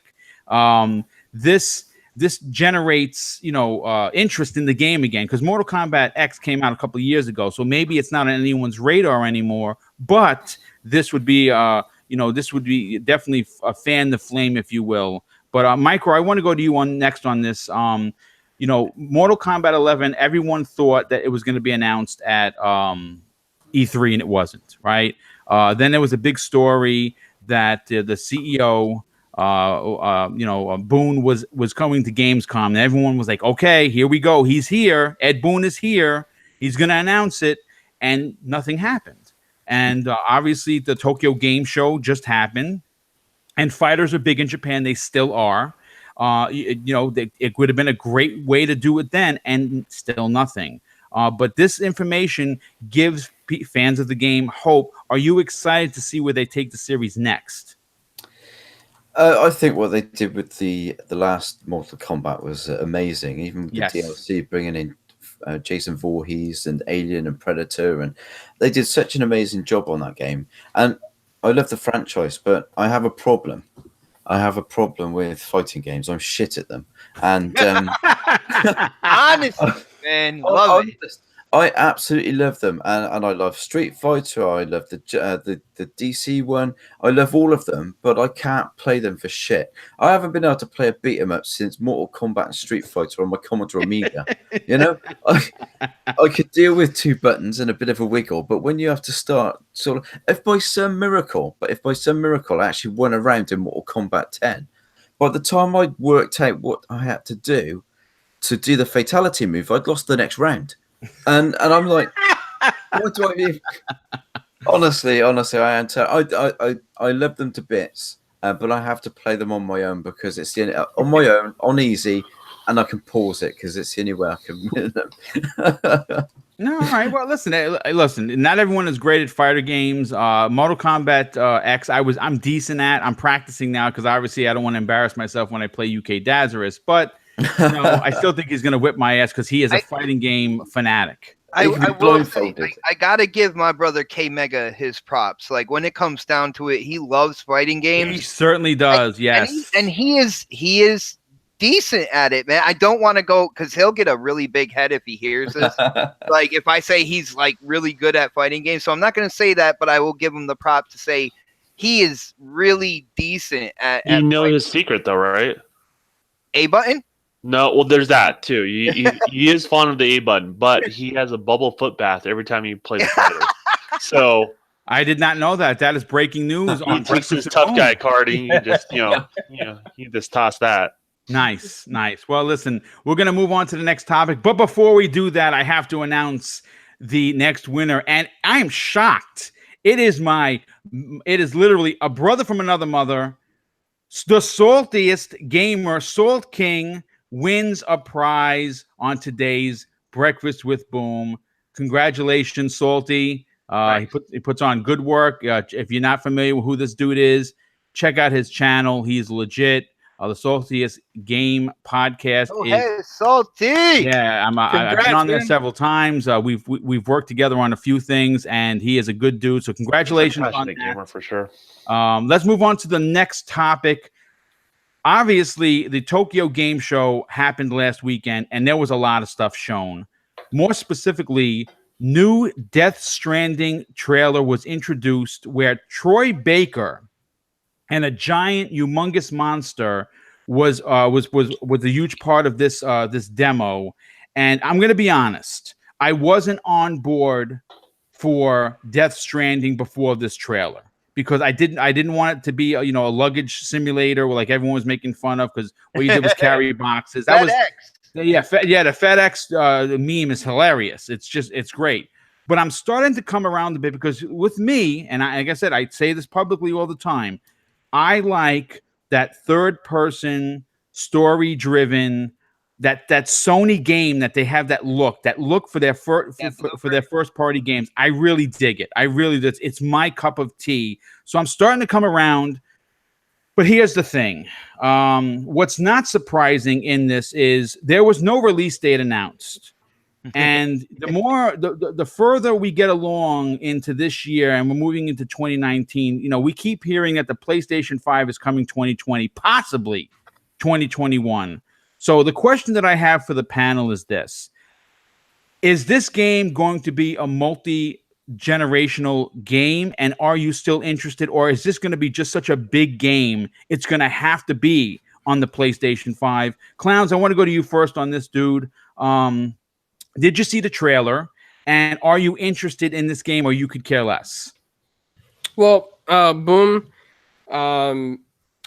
just because my dog is sitting on my lap, can we go to Xbot first on this one? Oh, absolutely. Xbot he needs to go outside for a walk. Oh yeah, go do your thing, brother, and I'll come back to you at the end. Xbot, I know you saw the trailer.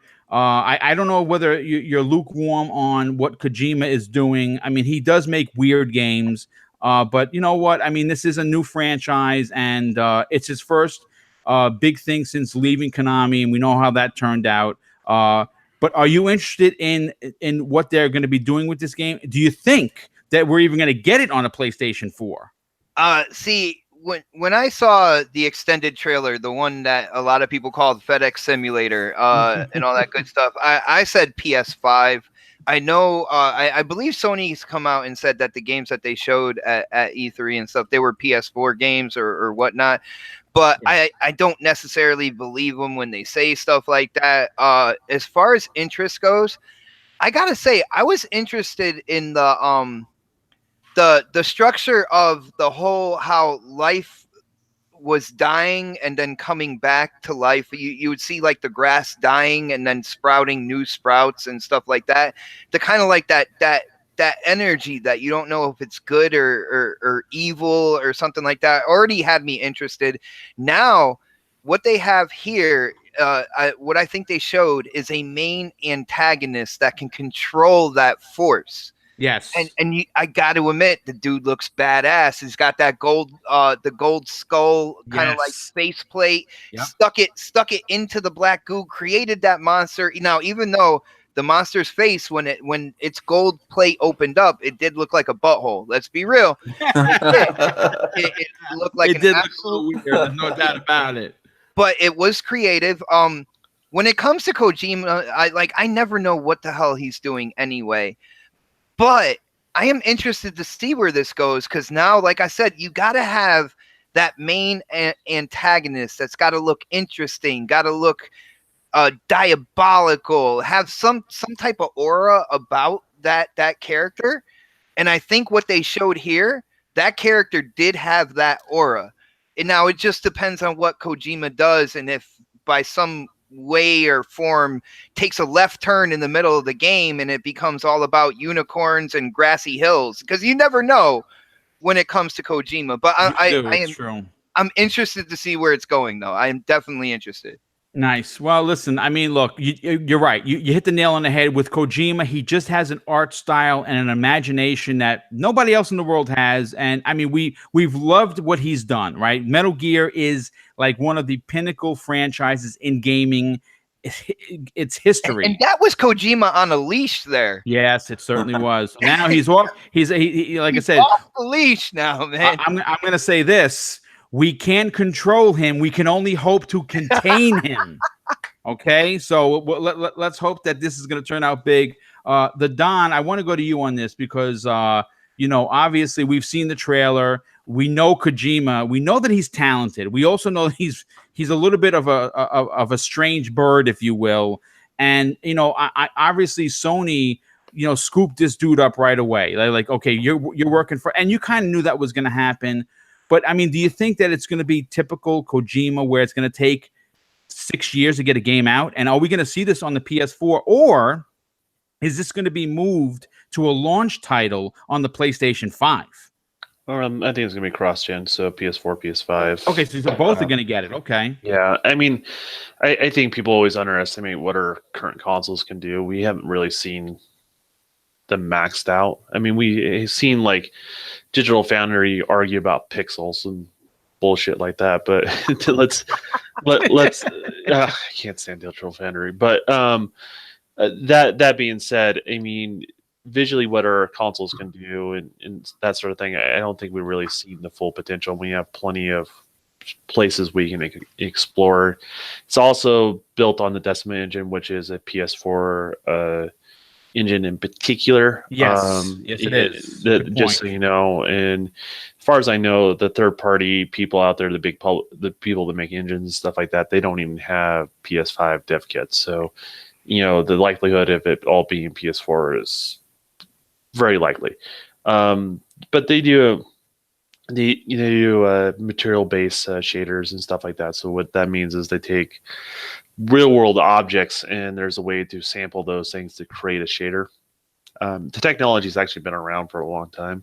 I don't know why the game industry is taking so long to utilize it in their games, but here we are. And so that's what they use in that game. So that's the reason why it has that particular look to it that's going on. But here's the problem: is I cannot stand the way Kojima markets his games. Yes, I'm right there with you. At this point, I'm like, I don't care. Once you know what, you send me an email when you show me something that's relative to what I'm going to play, that gives me an idea what I'm dealing with. He always does this like hierarchy, artsy type things, and just man, I just.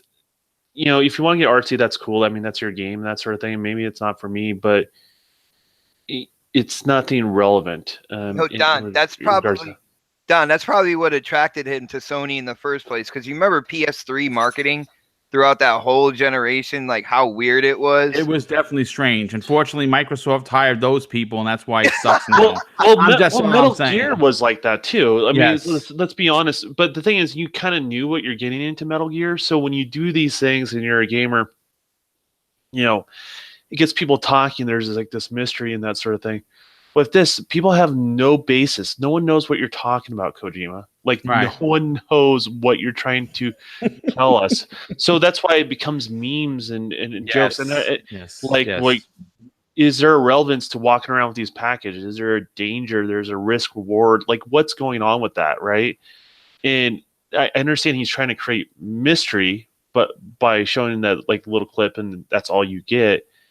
But the reality is, all you're doing is showing me content that looks pretty that I don't care about. And so that's what I wish, I would get from Kojima, is something I would care about and that I'm interested in playing from the guy, because I do think he is talented. I don't know if Sony is the best publisher for him, because I feel like he's somebody that needs... He's kind of like he needs someone to direct him, like almost like boot camp. Like you're never gonna run 6 miles unless you're there. Yeah, there's certain. I mean, like Cliffy B. Like for example, he's a super talented person. I don't want to see him leave the industry, but maybe being independent's not his best forte. I kind of look at him like a lot like that. Kojima needs the right publisher to maybe put a little pressure on him. Maybe steer him in the right direction. So and I know he's beloved, and maybe the game's just not going to be for me, and I'm totally okay with that if other people really enjoy it, that sort of thing. But there's things I wish I would get different from the guy. and I'm just not getting that. So I'm just not interested until something happens. All right. Well, that's extremely fair. There's no doubt about that. Micro, I want to go to you, dude. Obviously, this was a big deal at the Tokyo Game Show because obviously Kojima has a huge history with Japan, and that's where he's from. So he showed off this trailer. It certainly turned my opinion around on the game because I got to see something that was, and that was going to be a boss fight. You knew where it was going. You saw a big monster. You saw the protagonist. Are you interested in playing this game? And do you think that this is going to be, both on the PlayStation 4 and the PlayStation 5? It certainly looked interesting. It got my attention. I was looking at that big beast with that sort of melted gold face, and it did look like a battle. But yes, it did. I've always been interested in Kojima. I think he's a very he doesn't mind trying new things and putting it out there. And I think sometimes he does smoke a bit too much of the wrong stuff when he's writing this stuff. And I do find his marketing extremely odd. But as much as I enjoyed the first Metal Gear Solid on the PlayStation 1, and I did enjoy the second one on the PlayStation 2, but I just find his games, they're almost like one of those soap operas that just go on and on and on. Yeah. Because I remember watching Sons of Liberty, playing Sons of Liberty. I say watch because you do watch most of it. Yeah, there's a lot of cutscenes. Yeah, I mean, playing all the way through that game, and then you get to the end boss fight, and you sat there for 45 minutes watching a video that you can't get out of before you can have a boss fight that lasts for 5 minutes. And I just find this game's very long-winded and very drawn out, and I get very bored with them. And if they took all of the movie out of it and just had the game, I mean, it would be awesome. I really enjoyed Sons of Liberty in that respect, the gameplay-wise. Micro, it sounds like Kojima missed his calling, and he should be like an indie movie producer. Yeah, I think like that, man. Yeah, definitely. I think he'd be a better movie director than he would be a game developer. I definitely do. He should definitely get out there and do that Metal Gear Solid movie or something. I don't really get excited for his games. I mean, I'm always interested to see what he's doing, but I'm not really interested in playing his games because it takes longer for his games to come out than it does to watch the full motion video sequences in them. They take forever to come out. Hold on, Jeff Keighley just tweeted out he got another brand new haircut. By the way, nice, excellent. Got another brand new haircut. Definitely breaking news. Well, that's listen, dude. You have very fair points, Micro. Clowns, I want to go to you. No, okay. I'm sorry. Continue I was just going to say, I think Don was going to say something. No, I was going to ask Microbox because I don't get to talk to him about much, right?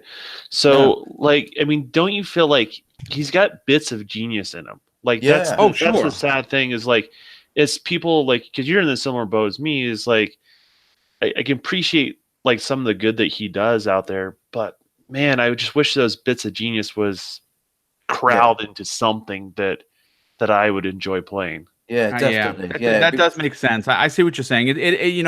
You're a fan and you want to play something from him, but he doesn't always put out what you want to play. What you want to play, yeah, definitely. Exactly. Definitely the case. No, excellent point, guys. Clowns, let's close out this particular topic because we might run into a minute or two of overtime on the next one because this is important. We have to talk about it. But what is your take on the what was shown at the Tokyo Game Show? Are you interested in Death Stranding? I'm going to be completely honest with you, Boom. I have no interest in anything Kojima touches. There you go. For some reason, so that's Jeff Keighley as well, then. Yeah.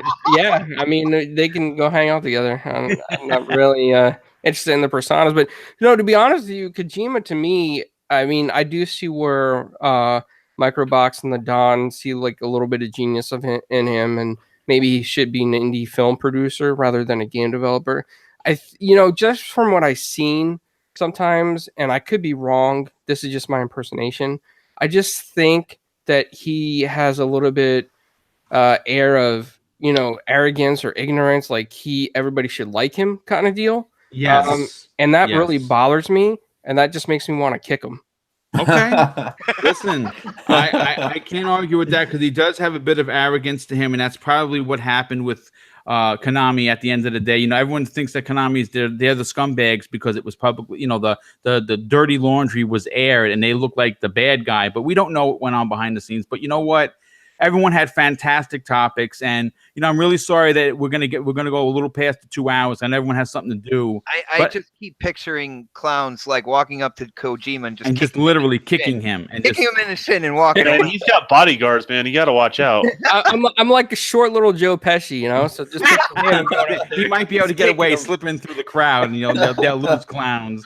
Let's go on to the last topic, and I think it's a great one. I saved the best for last. Phil Spencer surprised all the viewers of Inside Xbox when he announced that XO18 was not only happening, but it would be taking place in Mexico City on November 10th, 2018. Now, what's very suspicious is that he brought up the purchase of Rare Studio, which was announced at XO02, where Microsoft purchased the Rare Studio for $375 million on September 24th, the day before my birthday, 02. Could this mean Microsoft is finally going to let everyone know what other studios they purchased? Now, he also mentioned that First Party was going to lead the charge and take center stage along with third-party titles to be shown off. Now, why this is even more tantalizing is this. We know that as it stands right now, the only other game that has yet to be released officially is Forza Horizon 4, which officially goes worldwide on October 2nd. So when he says First Party is going to lead the charge, now my spider sense starts to tingle. Right? Like I want to know what he's talking about. What first party are we going to see? Are they going to show us a Fable trailer? Are they going to give us some, would they show what Ninja Theory is working on? Because according to different sources, that's the closest game to being done. So I have to go to clowns on this one first. This is a big deal. This happens literally almost a month to the day before PSX. And they could end the year on a gigantic high note by saying, okay, this is what we are doing in the future. Have at it. What is your take on what Phil had to say? To be honest with you, Boom, I was just thinking about kicking Kojima in my head over. Okay. Well, listen, how many times has he got kicked in the panel's minds ever since Clown said that? I count at least 25. 150 in my head so far. Oh, wow. No, Boom, could you just repeat the first part of that question? Well, the first part of the question is, being that XO18 was announced, it surprised everyone. It's happening in Mexico City. It's going to be a big event. The Mexican audience for Xbox is huge. They know it. That's why it's being held there. Do you think that this gives Microsoft the momentum to end 2018 on a high note, showing us what is coming in the future? Yeah, I think so. When Phil says he's going to show something, it's usually going to be something big, at least from my expectations, because Phil doesn't really like to show anything that's not around the corner. You know what I mean? Like within a year, maybe, but anything past that he doesn't really like to show. So I think it's going to be something huge. I'm surprised it's going to be done in Mexico. I'm a little surprised about that.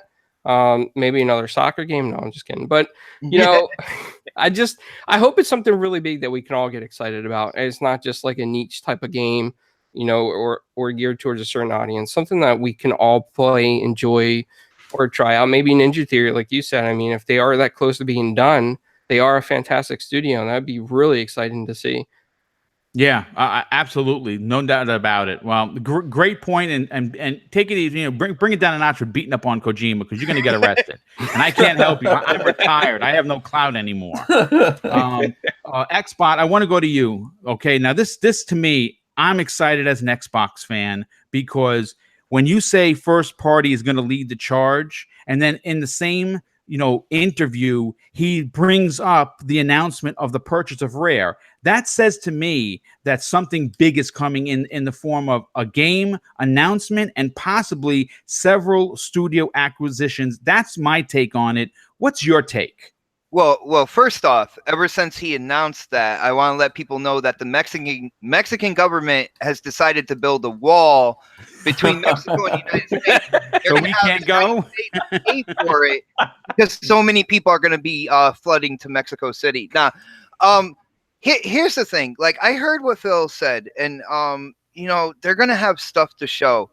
But with seeing everybody get hyped up for Inside Xbox and thinking that was going to be a show that really did a lot of things, and then seeing everybody kind of being let down with what they showed, with a lot of people being let down. I've enjoyed Inside Xbox. I still think that they're kind of too long, that they really hang on Yes, like I agree. one I agree. category or one topic, and they kind of dribble that through the show. But other than that, I'm going to keep lowered expectations when it comes to XO. And I know my name is Xbot, and people are like, well, why aren't you hyping this or hyping that? See, my whole thing is if I keep lowered expectations and they literally blow the roof off of this place, I will be so hyped up, then I'll be jumping out of my seat, for what I'm seeing. But if I have really high expectations and then for some rhyme or reason it doesn't pad out to what everybody is starting to think it might be, then I'd be disappointed. I don't want to be disappointed. So I'm gonna keep lowered expectations. I'm gonna try to stay grounded here. I feel like he referenced the whole Rare thing to let people know who might not have been in the Xbox gaming community that this show does merit some value. It did in the past. Hey, Yes. We announced when we acquired Rare. But I think that was just to let people know that this is something that you might want to tune into, being possibly a newer Xbox fan. I hope they show things. I hope they show at least like a CGI for Fable. I like what you said about Ninja Theory. It's funny how since Xbox has acquired these studios and stuff like that, nobody's talking 343 anymore. Nobody wants to see some new Halo. I'm right there. I have to see new Halo. Are you kidding me? Everybody's too busy playing Destiny. Oh, what? But Halo and Destiny are two different games, dude. Let's be real now. All right, listen. I am right there with you. The more information we get on Halo Infinite or 6, as some people are still calling it, I'm interested. I'm very excited. I'm with you, but I hate to say this. I'm going to take the opposite approach and be let down. If I am, I will be your shoulder to cry on. Yes, if it falls apart, brother. You know what? I appreciate that very much. But let's move on to the Don. Obviously, we're all Xbox first guys here. We like the brand, but we do play other things. But this is big news for many reasons, Don. XO18. This is a Microsoft Xbox event, and we haven't had one of those in a real long time. I don't think that Phil and Microsoft would bring it back just to tell us about new DLC for Sea of Thieves or State of Decay. I think there's got to be something to this. Am I getting overhyped for nothing? I mean, there's a commitment there. I mean, it's not just this show. That's one thing they did point out in regards to everything. This wasn't just a show. This is just the beginning of them doing this, and yes. I think that's a big part of it. They said it's going to move around, so it's not going to be in Mexico every time.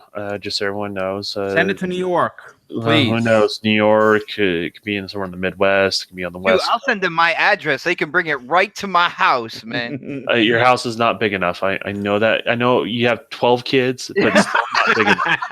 So think of stagehands, dude. That being said, I think there's a couple things to take from it. They're committed to it. They're committed to the fans. They have been community driven, even to a fault at times. Yeah, so they, this kind of feeds into that. Also gives a vitamin B shot to the people that are first party and studios. They're able to go that and just be there with the fans and the energy that comes along with that. I think that helps the teams a lot as well. And that, I think that's something Phil understands from a leadership position. It's not like he's going to stand on a soapbox and say, look how good of a leader I am in this situation. But he understands that helps. And so it gives those, the opportunity for those developers to kind of come out in regards to that. I think you're going to see at least 1 or 2 games. I think that's essential. Right. Yes, I agree with you. In regards to that, because Phil has said on the Giant Bomb interview, and I'm just taking his words literally and trying to put context to it. He said, "We held back." So Yes, why did they? So that raised the question this whole entire time. Why did they hold back? Then some people start talking about there's going to be this other event. And I trusted all those sources within the community, but I wasn't hearing anything else, right? Through my sources that are not part of the gaming community portion of it, but part of the development side of things. So I was kind of scratching my head, and then later goes on, more and more of that rumbling started happening on that end. I said, I think this is actually a thing. So by the time Phil did the announcement, I was kind of not surprised. I had enough reinforcement from different sources that don't talk to one another. Says, hey, this is going to happen. I also believe there might be a couple third-party things shown on their stage as well. That's awesome, dude. I love it. And I think it's a little interesting, and they'll deny there's any sort of strategy there, but there's a reason why it's being done before PSX. Smart marketing. Yes, finally. Yes. Someone kicked him in the. Listen, clowns, you want to kick Kojima? Sometimes sometimes I want to kick Microsoft. I don't want to name anyone because I don't want a warrant put out for my arrest. But there's some people his name starts with an A and his last name starts with a G. I'm just saying that. Get going. Aaron. Yes, that's the one. Yes, that's the one. I want them to. I want them to go crazy on this. Well, I think there's strategy behind it, right? So yes. And they'll never admit it, but the strategy is, hey, let's get out before PSX. Let's maintain that goodwill throughout the holiday season. Nice, right? So keep Xbox in people's mindset, because let's be honest, most of our profits are made off a third party. So we need people to buy our box in order to buy third party on our machine. First party does have its influence as well. Obviously, we're investing there. Give the diehard gamers what they're looking for on that front. And third party wants to be shown on their box. That's the other thing. So what this does an interesting thing, and it's going to be, I'm curious to see how PSX turns out too. Not to knock on it, but because PSX has had third party along with their first party stuff. Yes, they have. Absolutely. Right. So something that's, that kind of showcases on their system and kind of have a premiere in regards to that. Does the Xbox show pull from that? Because people want to be shown on that box. Yeah, because it's the most powerful console. So obviously you want people to see, oh yeah, it looks this much better. I have to buy an Xbox. I don't have one. That's great marketing. Well, third party doesn't care much about that as much as showing their game in the best light. Of course. And that's the way to look at it. And that's really kind of how a lot of this I think works. So, they'll always play the friend card. They'll always, give you the smile, that sort of thing. But there's been a lot of small aggressive moves like this. I also mentioned before, Open the Studio in Southern California was a very aggressive move to kind of mooch certain staff off of certain studios that are nearby. And people are like, no, they're not doing that. And the next thing you know, they did it. You see who's being hired there. So a lot of little things they say in passing, and this is kind of one of those things I'll say in passing, that there is a strategy behind it, and I think you guys will probably see it at the end of the year what that strategy is to what degree. Well, from your mouth to God's ears, because I want Microsoft to be that great company, and I want them to be in the conversation like they used to be with the 360. Micro, I want to go to you, dude. Listen. To me, anyway, hey, I'm super stoked. Sorry, I don't mean to cut you off, but I believe Butcher Van sent you something in the DM to kind of get out to the chat. So you might want to check that out, man. Oh, you know what? I'm so sorry because I'm looking at the. I just picked the last winner. Thank you for that. I definitely appreciate it very much, Bot. No problem. Daz yelled at me. I had to. Yeah, no, that's okay. This is what I have in there. I have to get back to it right now. Okay. He yells at you with holding his beer up in the air. Yeah, like cheers. Tell him. Yeah. All right. Well, while I'm looking that up, because I'm a little bit behind trying to do too many things at once, Micro, this information to me gets me excited because there's potential for big, gigantic news to close out the year and end on a high note. Do you think that's what they're going to do? Well, I'm trying not to get too hyped and too excited about it, but I'm finding it quite difficult. I mean, they've said that this isn't going to be another Inside Xbox. They're saying that this is going to be a bigger thing, and I think they've probably had this planned since even before E3. I reckon this has been planned from day one from this year. We've seen a much more aggressive Microsoft and an Xbox team this year. They've been very aggressive, and they've even sort of, I think they've learned that this nice guy tactic doesn't work because they've been trying it for a few years and it doesn't work. And now they thought, well, sod it, we're just going to do what the other guys are doing. They are being more aggressive. And I think we're going to be in for a big show, and I'm trying not to get too hyped for it, but I can't help it. I think there's going to be something big coming, whether it's another studio or some more exclusives that they're going to name. Are we finally going to perhaps maybe see Splinter Cell appear? Because that was expected at some point this year, and we haven't seen it. There's been a lot of rumors about that. And not just, announcements and third-party games, things like that. Are we going to see them drop another huge list of back compatible titles coming to the system this year? There's so many different things that they could do, but I'm sure if Phil Spencer's got an event like this set up and ready to go, I'm sure he's got some big bombs to drop. I'm sure he's going to sort of get some chins drop into the ground at some point. Absolutely. Definitely. They've got something big planned. They wouldn't be doing this if it wasn't.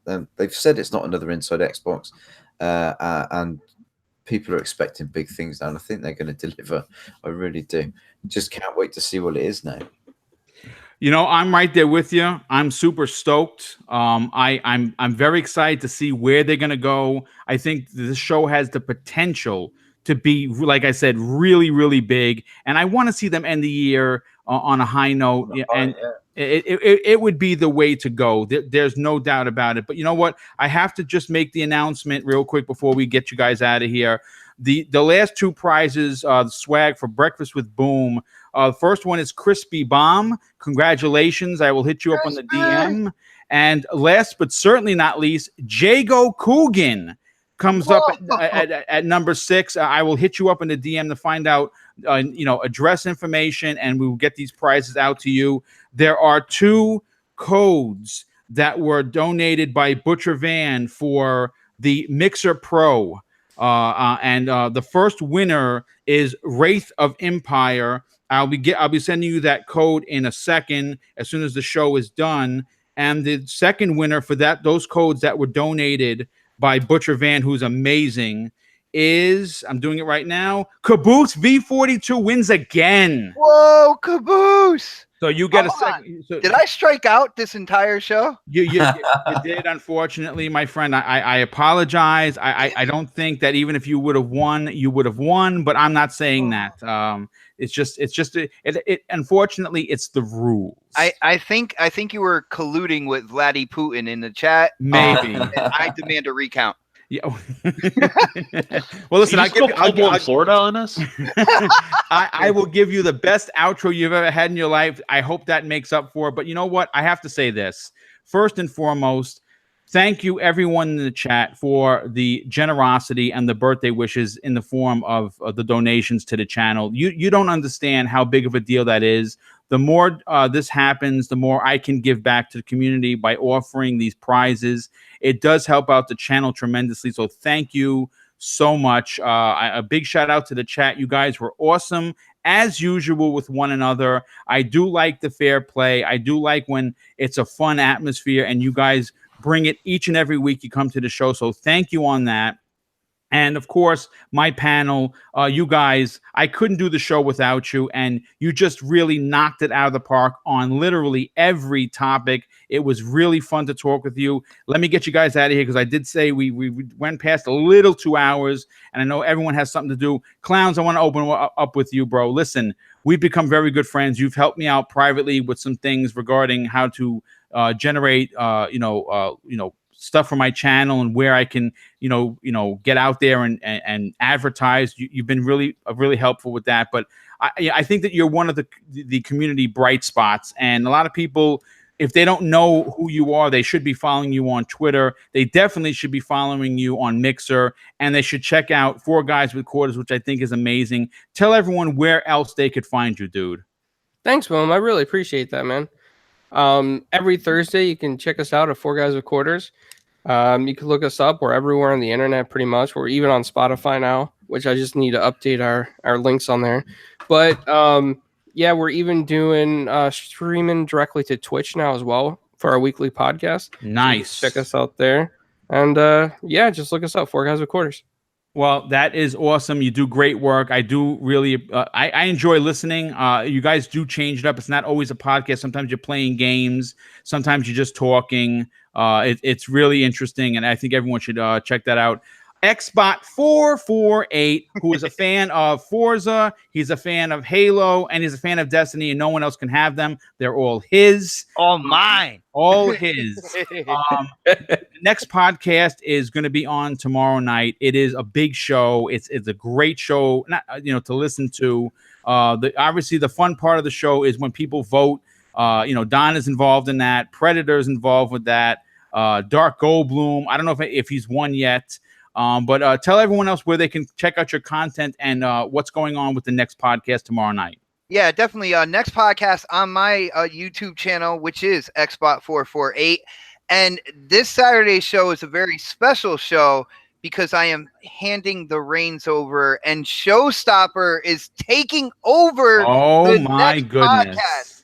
And I saved it for today, for this show this morning. I will let people know that Showstopper will be in the gameplay voting as well. He has dropped some gameplay for us, so we're going to have his gameplay going along with the rest of the panels. And yes, it is the show where you vote for the best gameplay at the end of the podcast. But other than that, man, I keep everything nice and simple. If you want to add me on Xbox Live, PSN, you want to follow me on Twitter, it's all Xbot448. I like to keep it simple and get everybody to go and follow me wherever they want to follow me. So thanks, Boom. I had a blast with this show, man. Oh, well, listen, it was long overdue. We're very good friends, even though sometimes people think that we hate each other because we fight on Crossfire. And I really don't think we Dude, fight. I've gotten DMs like, what's up with you and Boom? I'm like, what are you talking me too. I'm like, about? guy, we're really good friends. Yeah. It doesn't sound like that to me. I'm like, well, maybe over the air it comes off that we're going at each other, but it's really not like that. But Boom, I gotta say, it's really good. Like I have surrounded myself with people like this. We can sit and we can talk about games, and we can disagree, and we can share our opinions. And out there in the community, I know people might not think that you can do that and still be friends, but I have been blessed with a group of gamers that I can do that with, and I think a lot of people see that between me and you, man. Yeah, absolutely. And you know what? Like I said, I met you through Coffee Casuals and Consoles, and we became good friends ever since that, and Crossfire. So yeah, it's great. I look forward to all of our conversations, whether we agree or not. But Don, it's better when we don't, man. it makes for better news, if you will, yes, for sure. sir. Don, I want to get you out of here, brother. Listen, you are, like I said, I really enjoy having you on the show. You're a lot of fun, but I think that what really separates you is your behind the scenes knowledge, and you have a lot of it, especially when it comes to like that inside baseball stuff, where you get to you're privy to information that we wouldn't, regular gamers who just follow Twitter and have these channels, we don't know. So to hear your stories is always awesome. Tell everyone where they could follow you and what you got going on. Yeah, absolutely. But before I do that, I think Microbot needs to add 448 to his little box in his hand. That way he has like the most meta, basically, logo I've ever seen. That'd be awesome. But that being said, the best way to get a hold of me is on Twitter, which is Don_KTR. I have no idea what I'm doing every week. So when I do post it, that's how you can find out. And sometimes that's how I find out what I'm doing. So that being said, that's the best thing to do is just follow me on Twitter, or you can also follow me on Xbox Live. The same thing is Don KTR, no underscore, just a space, and we can game together as well. So Nice. Yeah, just don't ask him. Don't ask him to play Destiny 2 because he won't do it, man. I'm just saying. I moved on. I'll try it out when Destiny 3 comes out. Nice. Okay. All right. Nice. That's good. I've given up on 2, but I'll give it another shot for 3. We'll timestamp this, and I'm sure our Xbot 448 will come around and say, "Oh, it's already stashed in my memory." Play that tape that he was going to play. Micro, listen, dude. This is becoming a regular thing with us. I was on the Dragon X with you yesterday, and a couple weeks you were on the show. We always have a lot of fun talking. I know you've accused me of stalking right along with Welsh Gamer. But listen, you do have your own things going on. You were also a part of the Dragon X podcast. Tell everyone where they could follow you, because I think that you do quality stuff, and they should get out there and back you on this. No, cheers, Boom. No, it's always a pleasure to do this show. I just love doing this show, and well, any podcast with you, buddy. I just think what you do is fantastic. So, and to get on with Clowns again, and to actually catch up with Xbox, we haven't spoken for so long. Yeah, man. Me and Micro have been friends for a long time. Long time. Yeah, when I first started, the Xbox was there. So. All those years ago, bloody hell! And to do something with the Don as well. I keep seeing the name around everywhere, and I follow Twitter. So it's who's that? No, it's just awesome. But yeah, you can find me on my channel, Microbox of X, and you can catch me on Twitter under the same name as well. And on the Micropod, we're on the Micropod next Saturday with the guys, and of course on the Dragon X podcast with the Welsh Gamer and Erock X as well. So yeah, check it out. Videos went up yesterday. Check them all out and show your support. Nice, excellent. Well, listen, once again, a big shout out to everyone in the chat. Thank you for the amazing donations. A big, ginormous thank you to my awesome panel who really let it all hang out today and gave their opinions, and it was just a fantastic show, loaded. Like I said, a lot of hot button topics that we broke down, and we were able to get past the show only a little bit in overtime. So thank you again. Have a fantastic weekend. I will be on Crossfire as per the norm, along with Xbot 448. Don, are you going to be here tonight or no? No, I can't. Okay, not tonight. Okay, so there's a small possibility next week. I don't want to overpromise on something like that.